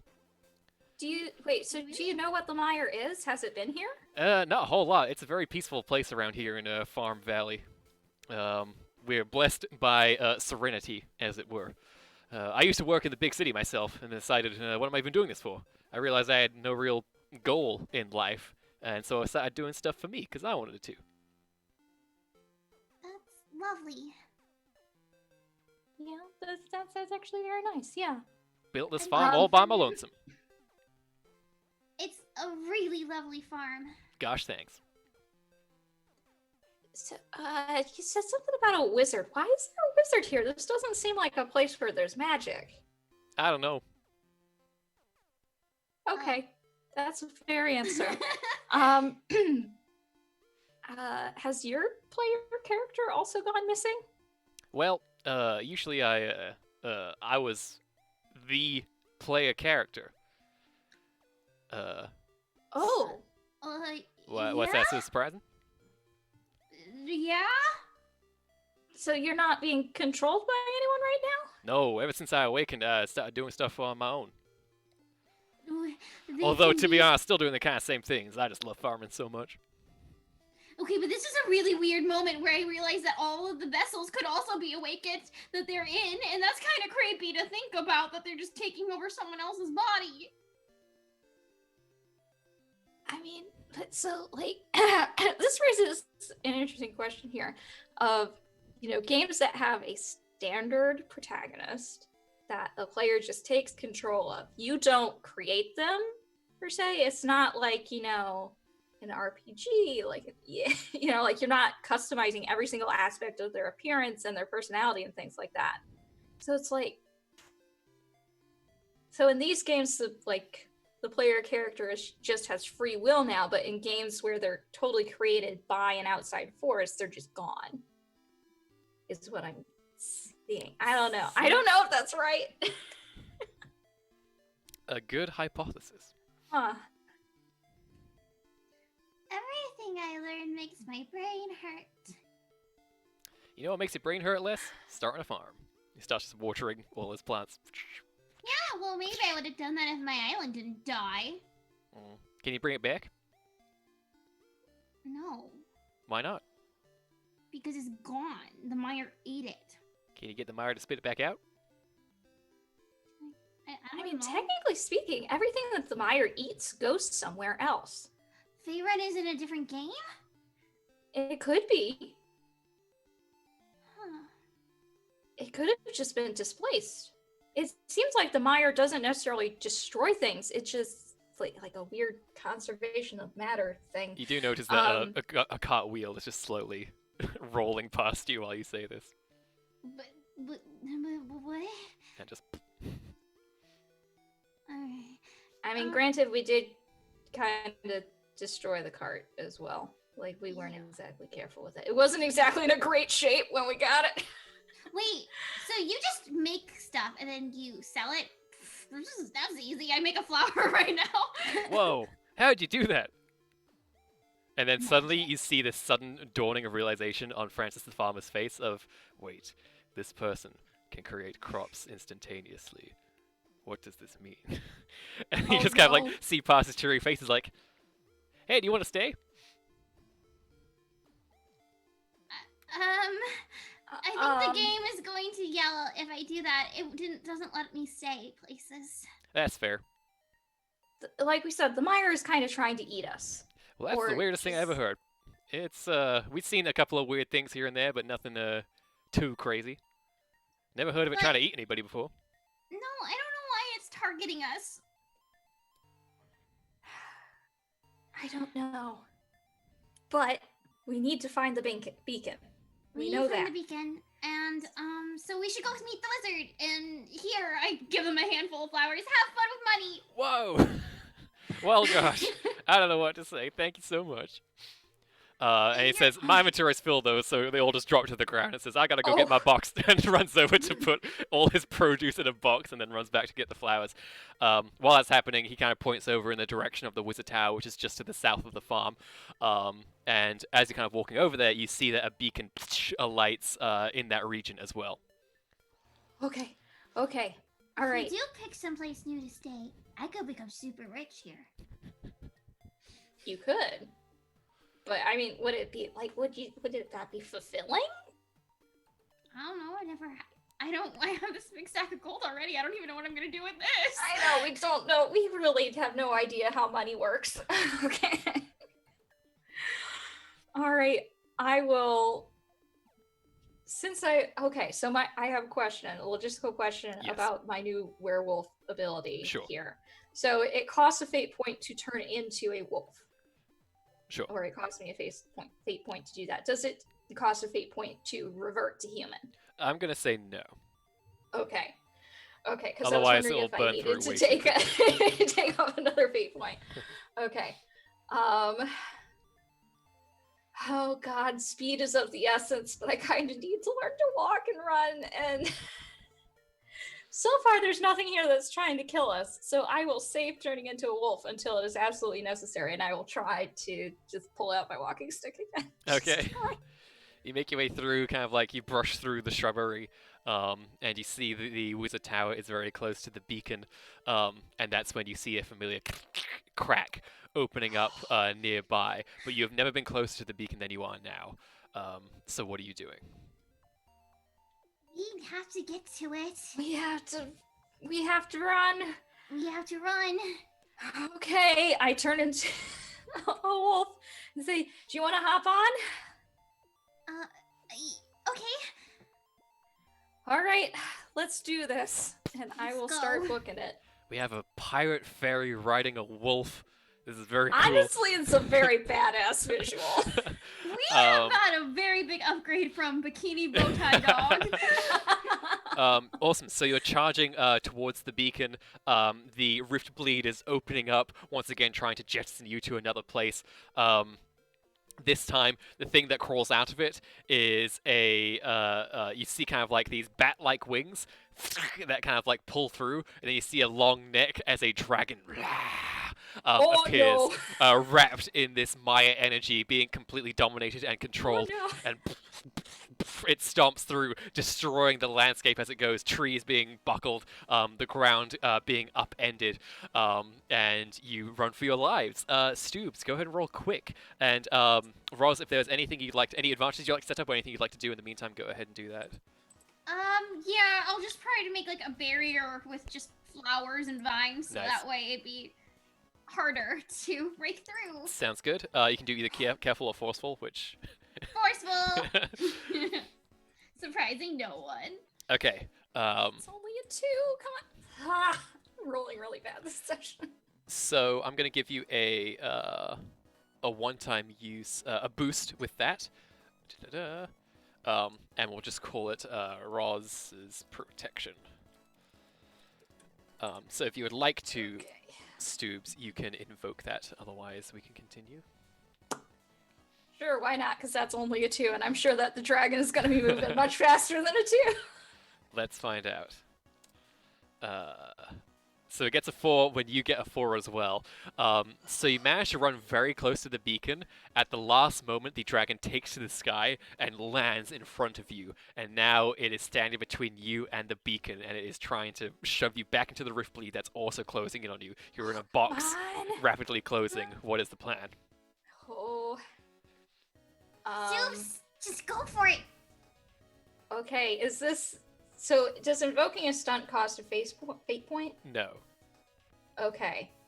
Would Neum be applicable? here? I think that's for an obstacle, and we're about to do a it's defense not- roll. God damn it.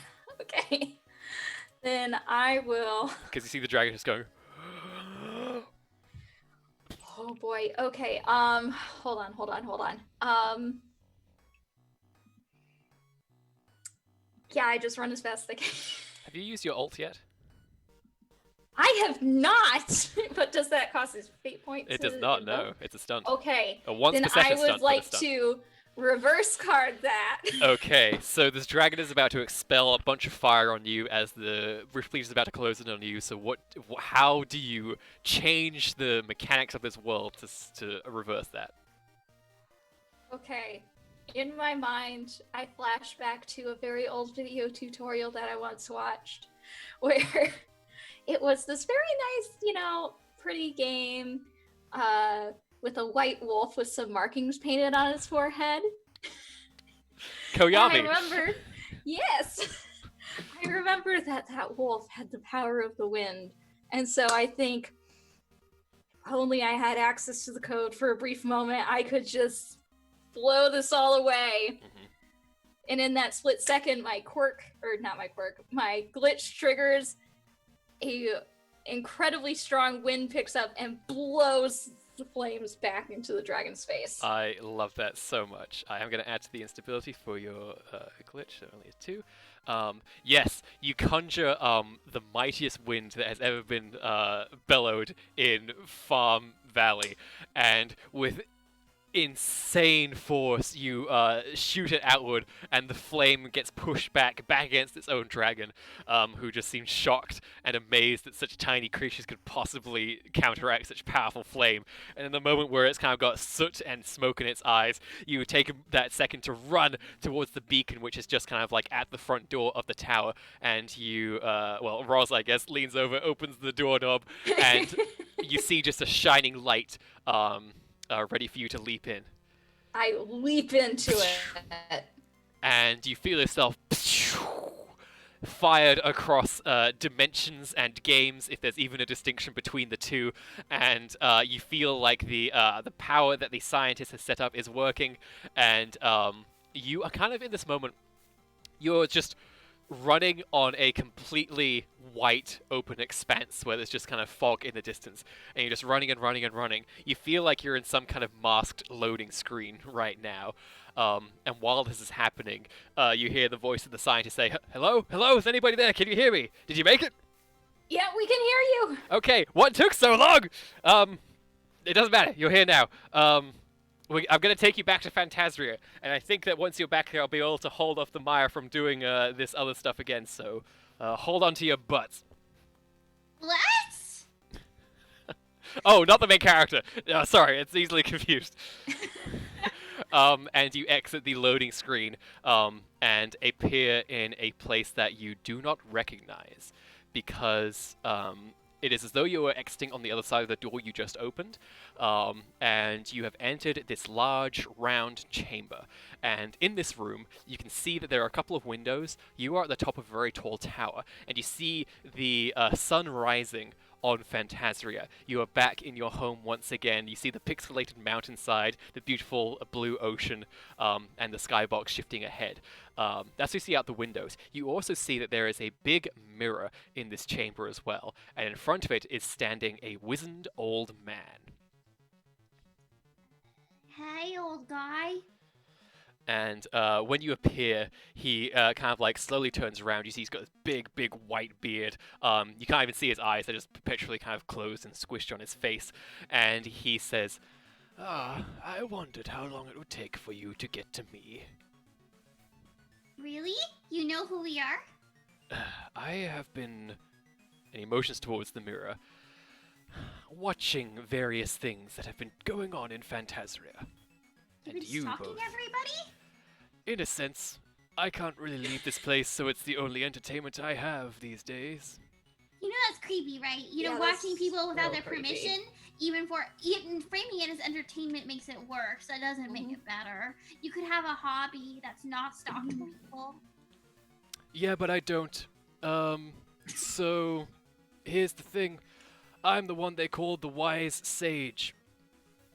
I originally help the heroes enter the Blightlands and fight against the forces of chaos. But now things have changed somewhat. I was killed and now I am reborn again. And now I am here to drop my wisdom onto the new heroes who need it. Oh. Cool. Yeah, to give Snoop some knowledge, that's fine. This knowledge affects both of you. I know you've been going after the elemental orbs. I encourage you to keep doing it. They are the key to stopping the Maya. Why? I'm afraid I don't know much more than that, but I know they hold a power that can be used to unite something called player character ability, which means something that can affect the world much stronger than anything else in this world can. It will lead to your victory. Somehow. See, now, on one hand, that sounds nice, but also it's kind of annoying to just run into old people and to have them tell me what to do all the time. I can't relate. I've never met anybody apart from the Lightsword heroes. What's more, Rosalind, your island is gone. But it is not destroyed. It is in a place far from here, and the way to access it is to go to the heart of the mire itself, something that you are not powerful enough to yet do. But it is out there. There is hope. If you wish to see your land again return to how it once was.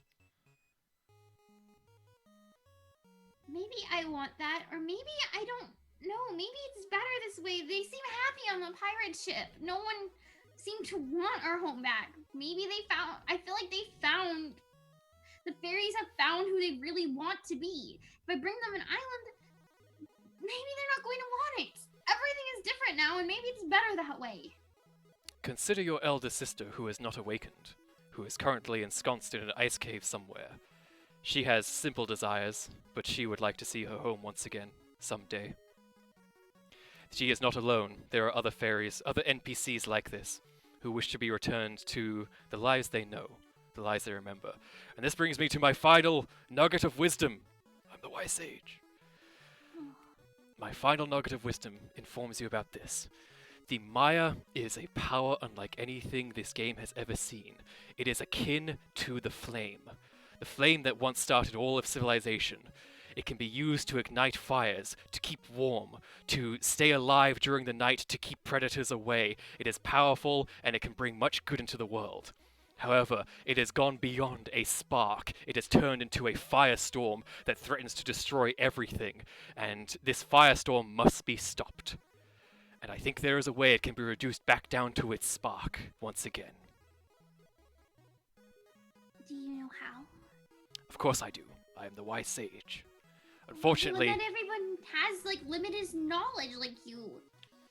Unfortunately, every time I impart such a important knowledge onto heroes, it triggers the cutscene. What cutscene? Suddenly, the letterboxes appear. The black letterboxes around. Damn it. And he says, I knew this would happen, but it was important that I told you what I know. And I accept my fate gladly. And suddenly, a dark figure appears from behind the wise sage. And with a sudden fling, the wise sage is cut down before your eyes, and you see a yellow-eyed creature, humanoid, wielding a deadly sword, now covered in the wise sage's blood, standing behind him. And they say, I was really happy I got to do that again. Ding! And then, during this cutscene, they say, so, I guess you're the new heroes, huh? Guess I'll have to cut you down too. We're not up on anything. Well, I'll just cut you. Okay. So for number one, we're not really down with the term hero. You know, Yeah. it's weird. It has a lot of baggage. It has so much baggage. We haven't really claimed that. We Oh, don't I really get want that. No, yeah, labels are a bit weird sometimes. I understand that, yeah. Exactly. Yeah, And also, maybe you no, go. no, you go first, Stoops. It's fine. I was gonna say, bro, you didn't need to do that. What are you talking about? I'm the assassin. It's my job. Yeah, but we're awakened and shit now. You don't have to always do that. Okay, but I really enjoy it is the thing.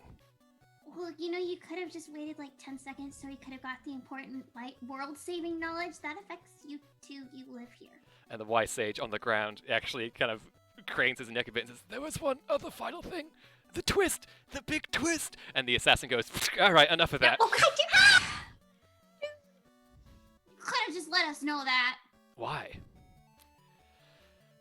Because you're gonna get eaten by the mire too.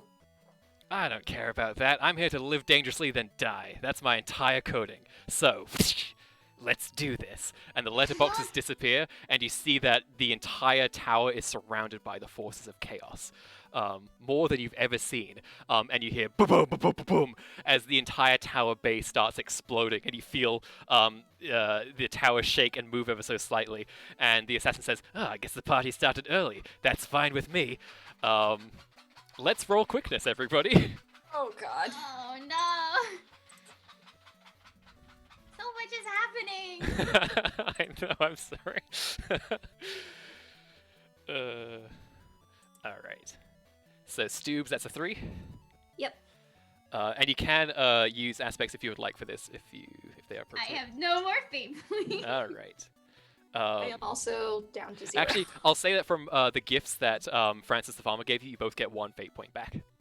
Oh, nice. okay. That's very useful. Thank you, Francis. I hope you enjoy all the money I gave you. I mean, so I'm gonna buy so many seeds! this is a weird question. Yeah. And you can tell me completely for narrative purposes that this is completely bupkiss. But that gives you back. No, it doesn't. Never mind. I can't use my ult more than 1 session. I was gonna say I wish I could use it again. Yeah. Could have saved the stinking sage. Oh. It's fine. You get the it's feeling that fine. since he was killed in the cutscene, it would have taken tremendous power to prevent. That's true. This is narrative. You can't just derail it. Much like somebody dying in a cutscene, it's like, can we just use the revive item on them? It's like, no, they died in a cutscene. Like, nope. Alright, so with that quickness sorted out, it means that first going up are the forces of chaos! Oh no. A series of explosions hit the base of the tower, and it starts crumbling before all your eyes, and you begin falling as it is crumbling. How are you all preventing damage as you are in an exploding tower?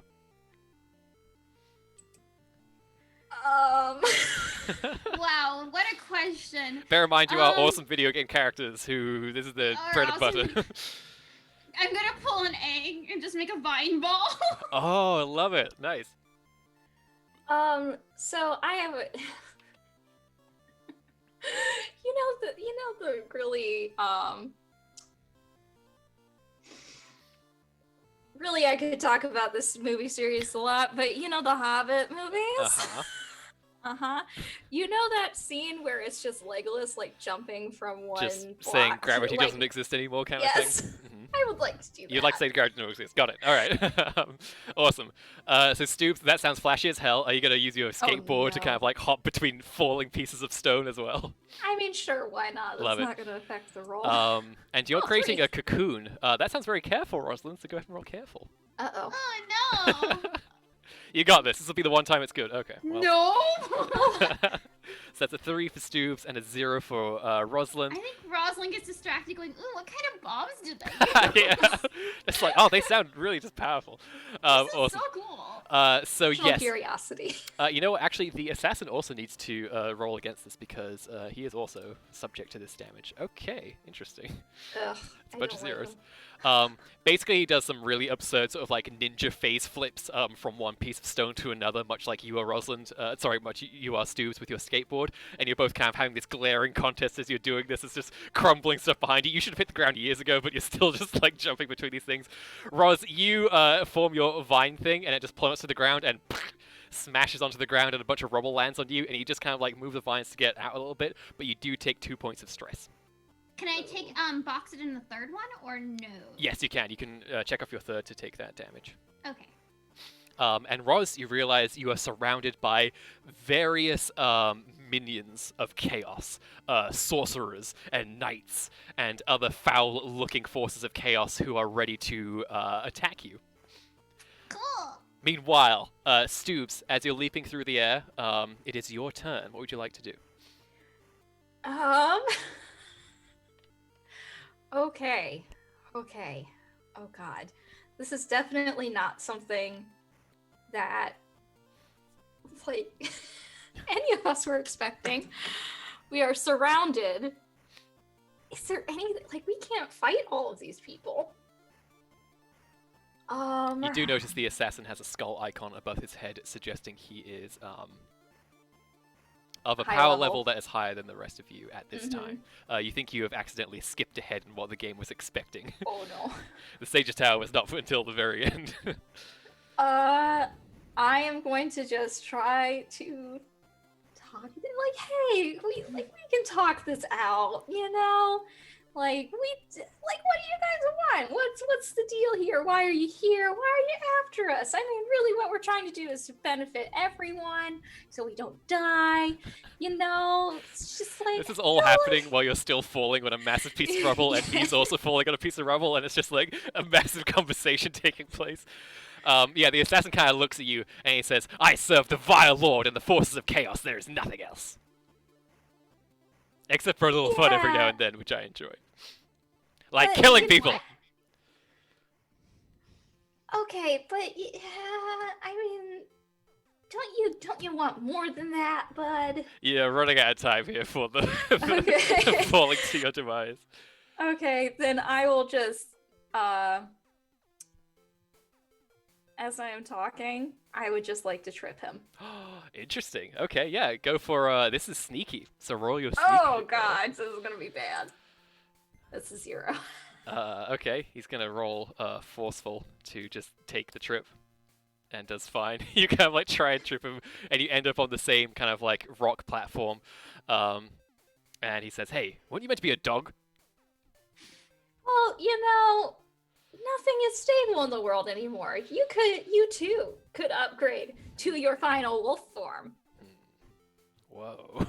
And then suddenly he kind of goes, whoa, oh, and then it kind of leaps off of the stone at the last minute, as you do too, before it explodes into particle chunks of rock, and you both kind of like do a cool roll, landing on the ground, and you see that Roz is a bit further away, surrounded by a lot of baddies. It is the assassin's turn. And the assassin is gonna like take his blade out and slowly kind of like to sort of circle around you a little bit, and he says, "See, here's the thing. This whole Maya thing everybody's talking about, I find that it's pretty great, because it lets me do whatever the hell I want. And I want to do some bad things." And he swings a sword at you. What do you do in response? I'm gonna tuck and roll. I'm gonna dodge out of the way. Sounds good. Go ahead and roll quick. That is Oh. a 6. Against his 0, Hey! I'm going to use a fate point. No, please do. We give you 2 money. To use, I'm going to re-roll. I have no choice. Oh, still not enough. Ah. So that was invoking a hidden aspect. So if you want to discover that and try to disable it somehow, that is also an option. But he swings at you, and a nearby tree gets bisected and just falls behind you. And he kind of swings up his blade again and looks at you with an appraising look. Rosalind, you're currently surrounded. What are you doing? She heard him like say very similar things to that she said like earlier, like the assassin, and there's like a moment of cringe, like, oh, the others. Ooh. Ooh. This is very enlightening for me. Okay. Ooh. And It's then the flip side. I guess how many people are there? Dozens. They do not have skull icons above them, but in terms of quantity, it's a lot to deal with. I mean, maybe they're more talkative. Why do you want me? Ah! Oh no. They do not Okay. seem awakened or receptive to anything. Either a bomb, is that what you said? Yeah. Alright, forceful. 4. And they will just take it as the minions they are. That's a -1 I rolled. So Yes. of the dozens that are there, you kind of like pull out a bomb and just throw it, and you see just a as all these explosion particle effects go off and just apparently what you threw was a cluster bomb. You didn't realize it just keeps exploding and exploding and exploding. Just leaving a crater. And you see just forces of chaos flying into the air, just like falling all over the place. As you decimate, I'm gonna say they basically have 4 boxes of stress, and you just eliminated 2 of them. So effectively half their fighting force just got wiped out. Well, I'll say 5 actually, because it's a lot. So I'll say 2/5 of what they were got wiped out by your work there. Rosalind, nice work. It is now the forces of chaos, seeing that you just obliterated a good number of them. They're just going to charge at you with spells and blades and do their best to bring your HP down. How are you defending yourself? Another bomb. Okay. But like a smoke bomb. Oh, I like that. I like that a lot. Yes, that sounds great. Trying to obfuscate things. This Yeah, sounds. I think This that's sounds again, careful. No, It sounds sorry. I'm very sorry. smoke bomb is a normal bomb that I'm using to just make it harder to see me because it's big and come on, Thomas. Let's go. Let's see how it goes. Let's see how careful it goes. Because I have Careful faith. never goes good for me. That means it will this time, guaranteed. It's a 1, and that's All the right. best careful I've ever rolled. And the forces of chaos get a 0. You throw a bomb down, and it kind of it's a very weak particle effect, just around you. You're like, oh, that was very good. But your inconsistent sizing works at the last minute to kind of like hide you in the fog, and you just see blades and halberds and spells shoot through the smoke, and nothing lands a hit on you, and you are a-okay. I really didn't think that would work out for me. Stooves, back to you. Okay. So this guy is way above our level. Rosalind seems to be doing actually okay. You're holding your own. So I am going to actually just try to be as patient as possible and try to figure out like his different aspects and try to disable them. Oh, interesting. I like this. So I'm trying to be very methodical about how I'm gonna, because obviously this guy's nuts. He wants to do bad things with the power that he's been given, so we have Correct. to bring him down. So we gotta be very careful about this, and I have no stress boxes left. Yep. So yeah, How I do you guess discover I'm an going aspect? to, yeah. It's the same as create an advantage. So I'm going to say that I need to set a DC for this. So I'm going to say that I'll call it 3, but since you are so plugged into the way the world works, Stoobs, I'll call it a 2 for you. So you need to get a 2 or better Okay. to uncover one of his aspects. All right, so I feel like I'm being very careful about this. Like I'm watching how he's moving, what he's doing. I'm gonna roll careful. Sounds good. That's a 2. That's a 2. That's exactly what you needed. So you succeed. That means Okay. you discover an aspect and get a free invocation of it. I don't know if that works for discovering. Okay, got it. So you discover one of his aspects. Let's see. Let me pull it up for you. One of his aspects is called, let's put it down here. It's called Badass Ninja Skills.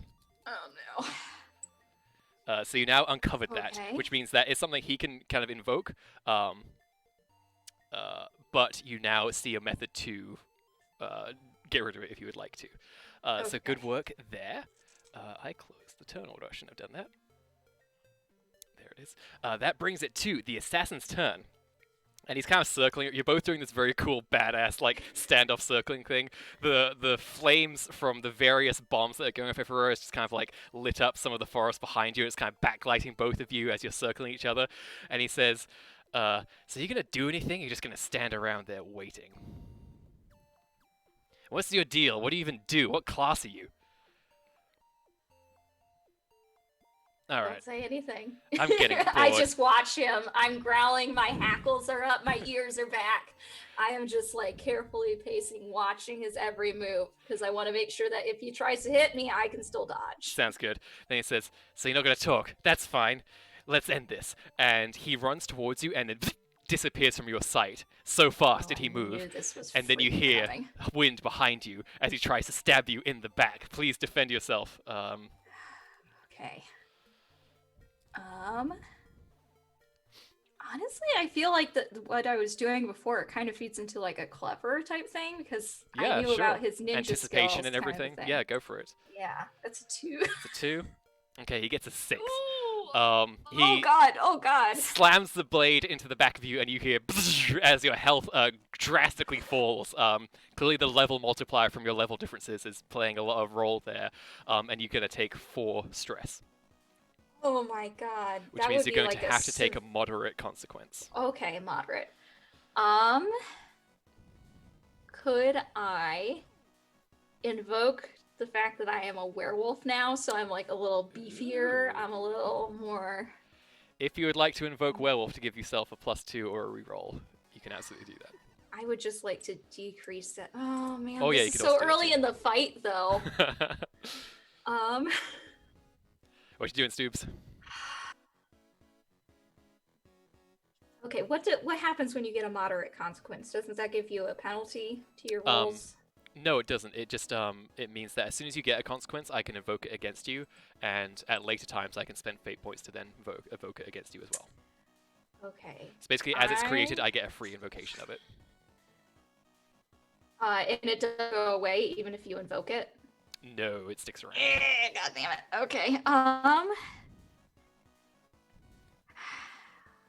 I will take the moderate consequence. Okay. This moderate consequence, you basically just got slashed in the back by a very high-level person. I think there's probably an enchantment on his sword that leaves some kind of frost effect, maybe. So I'm gonna say that you are now slowed. So write that Ooh. in as your Oh, consequences. You man. are slowed. So much I'm quick. Slowed is a status effect. All right, so that was the assassin's turn. Bringing it to you, Rosalind. I want to remove it. Okay. What is the plan? What do you do? I have my stunts, Pixie Dust, which is because I'm summoned, I gain a +2 whenever I flashily overcome status effects. So I would like to use Flashy to try to remove her slow. Okay, my question for you, Rosalind, is that since you are kind of tapping into the thing you were made for, what is the really cool, maybe slightly too long, dramatic animation that plays when cutscene? Rosalind's Yeah. summon is made? It's done. really like it's clipboard art, pretty much. Like the scene, it goes like black, and then there's just like a little clipboard fairy that's like glitches across it, and like Pixie Dust slowly falls down. You just So hear it's definitely like diddly-diddly. a cutscene moment, and it's way too long. It's It's like so 30 long. freaking seconds of just like a stupid clipboard dancing. You slowly realize, like, maybe there's a reason the Lightsworn heroes didn't use you. It wasn't because you weren't useful or fun, it's because the animation took so damn long that it was never worth it. Alright, so we'll say the difficulty for getting rid of the status effects is equal to the stress gain, so it's going to be 4. So you need to roll Flashy, plus a 2 versus a 4. Okay, so I've got a 4. That's a 4 immediately. So we'll say that that will now be downgraded to a minor consequence. So you can turn that into a Okay. minor Stoobs, as you severely suppress the status effect with your fairy magic, as the fairy light fills you with heat and strength once again, Stoobs. And I kind of it, just like, stick my tongue out at the frost the assassin, like, joints. haha. The assassin sticks their tongue out at you, and you see it's like a long sort of reptilian tongue as well. Oh. Ew! Brings it to the forces of chaos, who are going to take the opportunity where you were not facing them down to attack you, Roz. With a 2. What are you going to do against that, huh? What am I gonna do with that? You know what? I have the Blade of the Princess. You Gave me do. that baby, so I'm just gonna try to Like, parry out the way? That's Yeah. awesome. Ooh. That can be flashy or forceful, your choice. forceful. Sounds good. Easily. Basically, like, as these halberds and swords come in, you could go ting, ting, ting, ting, ting, ting, ting, and you wonder, like, if your fairies could see you now, if Bane could see you now, they'd think you're such a badass, how far you've come from that young little fairy on Faerun. You're just now dressed as a pirate, like, easily keeping away all of these weapons that come towards you. It's incredible. Hell yeah. Now it is Stoob's turn. Okay, so I want to figure out a way to get rid of his badass ninja skills. Okay, so you're going to have to use the overcome action. Let's see. So to get rid of his badass ninja skills, can I tell you right ahead, this is going to be very hard. Yeah. So working with a difficulty 5 here to eliminate his badass ninja skills, or at least make them gone for this fight. Okay. So I would. What is the terrain like? in front of Currently, me? it is the tower is kind of like rubble on the ground now, and you're sort of in an area of rubble and some vegetation as well. There's flaming trees everywhere. There's a few craters here and there, but otherwise it is fairly grassland-ish. Okay, so where it's kind of uneven and possibly dangerous, Mhm. I would like to kind of feint him into it to get him to, like, I don't know, injure himself Just or like. basically trip him up with the terrain somehow, try to Yeah. get damaged. Interesting. That sounds like a clever way to inflict damage, so you can go ahead and make a clever attack if you would like. Oh, wait, sorry, no, we're setting up you overcoming his ninja skills, right? Yes. So yeah, that would be great if you want to use clever for that. Um. Versus a 5. And bear in mind, he has And- more aspects in this that are still hidden. Yes. I figured I would just One go at a one time. at a time if Sounds I good. need to. So, oh man, is there anything that I can invoke? We still have. We still have wolf music. Yeah, that would be off the On table the at this board. point, I'm afraid. Yeah. Okay. That's left back in Sim Town. Yeah, I was gonna say what? I don't think there's anything on the board that I can use right now.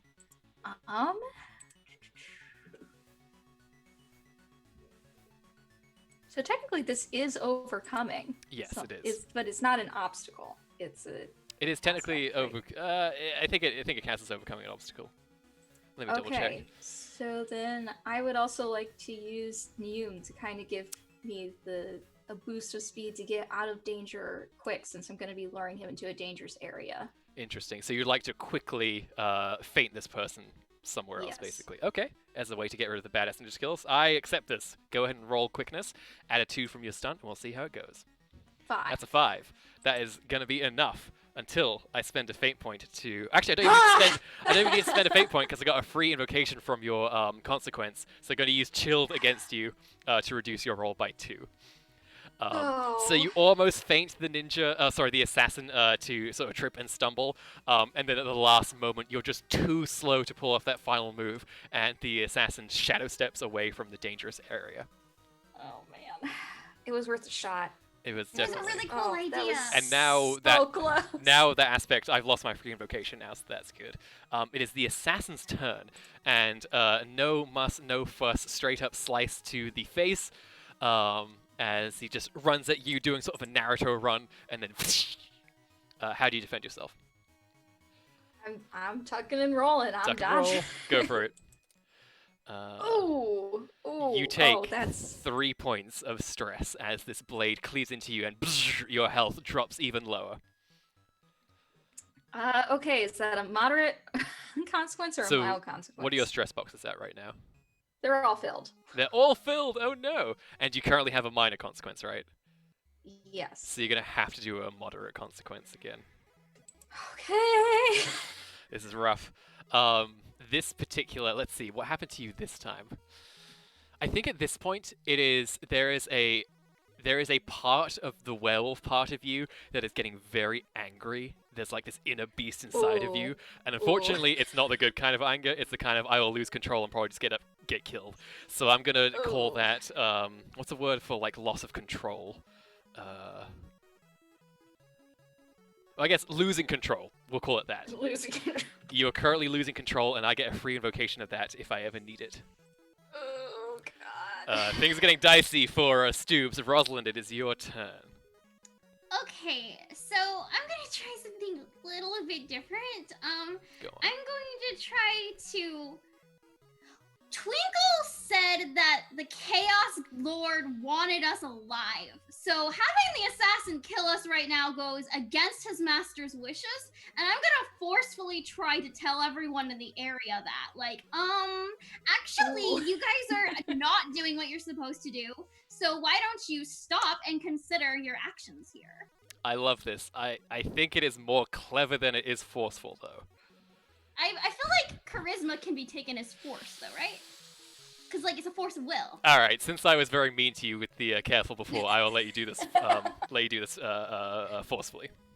Okay, I'm sorry. I hope I'm not being too argumentative. No, I absolutely no. This is what this game is about. This is what it's about. Don't worry about it at all. Okay.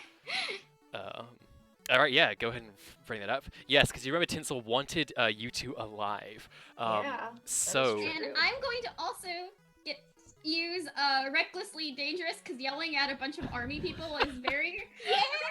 all right, Hell all right, yeah. That's a And 6. get a 6. Okay.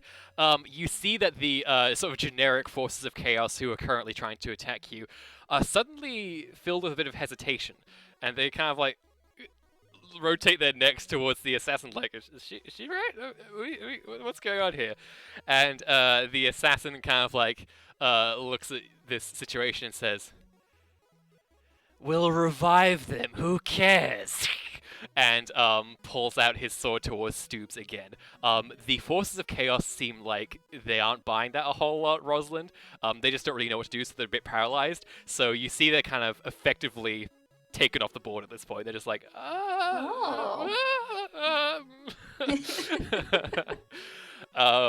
so nice, you've taken them out of commission in this moment. They might still come back if something spurs them back, but at the moment they are not around. So we're just gonna skip their turn because they're just like, what do we should we remember the last person who made the Vile Lord mad? Yeah, that went really badly. Stoobs, it's back to you again. Okay. So I am going to...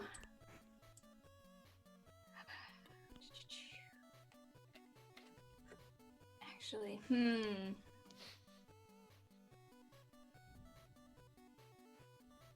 would actually like to see if I can discover any more of his aspects, know what else he has going for him, other than maybe an enchanted sword and ninja skills. Yeah, go for it. So I want to be continuing my observation and kind of see if I can feint him into revealing any more abilities. In what way are you going to feint him into revealing abilities? Probably fake some attacks and pull him at like the last second. Interesting. That sounds kind of sneaky. Oh no, not this, please! Just quick! We can call a feint a quick. Oh, okay. Here we go. 5. Okay, alright. Yeah, I mean... that'll do it. Let's see. Let me just double check what, if succeeding with style does anything here. Okay, so I'm just going to give you immediately his other aspect, which is... I'll give you both of them, actually. We'll say double success gives you both. One is definitely... it's called the Legendary Enchanted Blade. Oh, God. And the other one is called Elite Level. Elite Level. Ooh. So those are his 3 aspects. There are no more left. Oh, boy. Okay. All right, on to the assassin's turn. They look at you, Stoobs, and they say, "It's over." And they start running at you. What's your final move, Stoobs? Very patient defense. I am going to wait and move at the last second. Okay. So we're gonna go quick again. I have nothing else. Here we go. That's a 2 from the assassin. I'm invoking elite level to this is good, putting through my fate points there. Oh no, I set it to 1 again. There we go. Terrible. How could you stay at the 1? That's a 6. Oh no. No, However, no. However, I'm also spending another point to invoke a different aspect for something else. As Stoobs, you get a +2 to your roll. Because in this moment where it looks like you see your death coming, like that blade is flashing too fast, you can't do anything against it, it's coming right at you. At the last moment, a sort of crystalline mirror assembles before you, and the blade strikes it with incredible force, and it shatters into these rainbow crystals that fall to the ground. And the assassin is like, what? And you both kind of like take a second to look around, and you see that above, near the smoke coming from the flames of the burning trees, there is a silhouetted figure sitting side saddle on a broom, holding out a hand after casting a spell to defend you. And the assassin goes, "Alright, let's do this." Hell yeah. Rosalind, it is your turn. So wait, what happened? It is unclear to you what is going on right now. There is no reason for you to have any clue why this is happening. So I was about to die, and there was a mirror, and everything is chaos. So his sword's broken, or is his sword fine? No, sword's fine. Just that the shield shattered to protect Stoops at the last Okay. second. Well, it would be terrible, so terrible, if a bunch of vines came and just like took the sword. That would be a terrible, Yeah. terrible That thing. would be. Absolutely. What if I made that happen? Okay, it's gonna be difficulty 5. It sounds like you're using vines. This is pretty sneaky. Pretty I sneaky feel to like steal someone's stealing something is pretty forceful. I'm gonna go ahead and call it sneaky. Okay. I will give you a circumstantial +1 bonus from accidentally unlocking the pickpocketing career in the previous game world you were in. You know what? I'll give it a whirl. If this turns out maybe pickpocketing is what's meant to be, it's not. Oh no! It's a total of 1. You kind of lean No, up. it's meant to be. As immediately he slashes the vines to one side. Unfortunately, the other forces of chaos go. It's the Wicked Witch! Get the traitor! And they start rallying against the target. They know for sure they're allowed to like fully attack. Bring it back to Stoobs. What are you doing, Stoobs? This is a turn of events that we were not expecting. No. So I'm just. However, I will say that after Tinsel, I feel like whenever someone turns against the Lord of Chaos, like my surprise is significantly decreasing. Sure. Okay. Rosalind has a Okay. different response because she remembers her as the bee lady and is kind of like, what's gonna happen? Is there gonna be bees? So I'd actually like to somehow set up an advantage for anyone, really.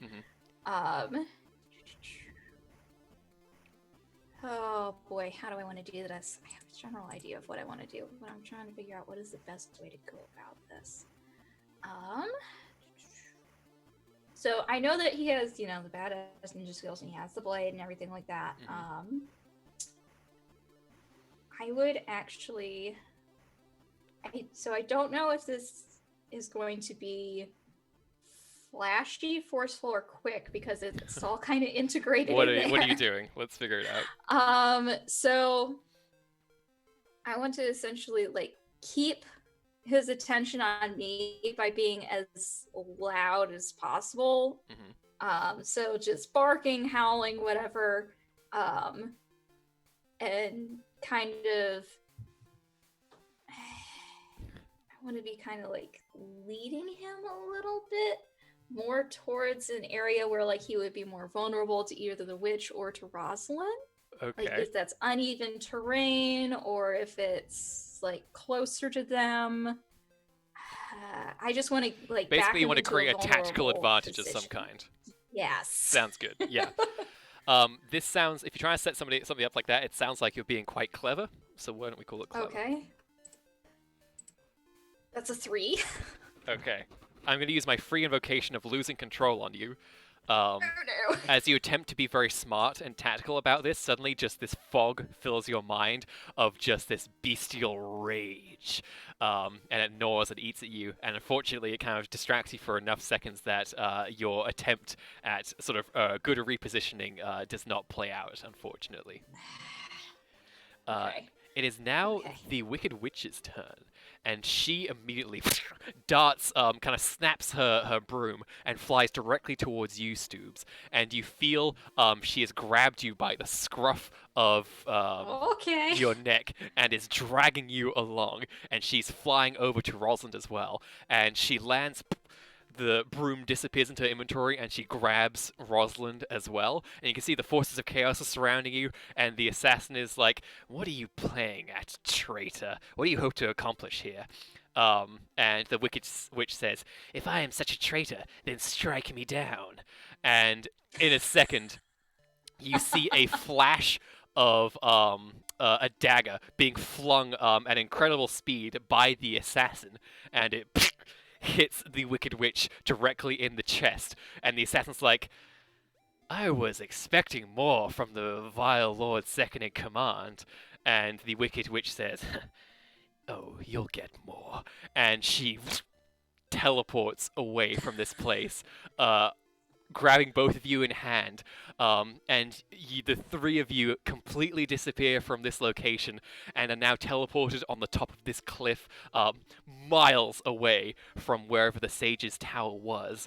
And the Wicked Witch kind of goes, "Ugh," and you can see her hit points are very low. They were clearly very low before this fight even started, and she looks quite in pain. And honestly, Stoobs, you're kind of not doing great as well. Rosalind, you're pretty good in as far as things go. But the Wicked Witch slowly turns to you, her entire form silhouetted by the rising sun behind her, and she says, "We need to talk."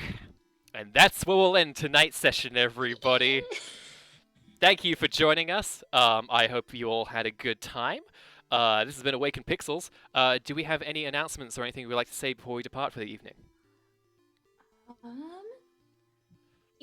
Support your local libraries, support the arts, register to vote, be active citizens.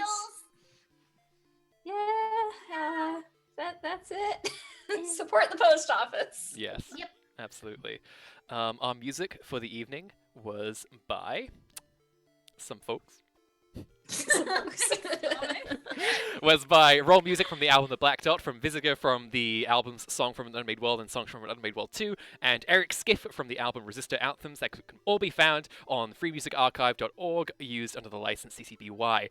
Thank you again, everybody, for joining us. We will be back next week with a brand new shiny guest, with a new ally in the Wicked Witch, potentially. Do not miss that. Excited. And with more fun and adventure to be found in the glitchy, broken lands of Phantasria. Until then, take care, have a great week. We'll see you next time. Good night. Farewell.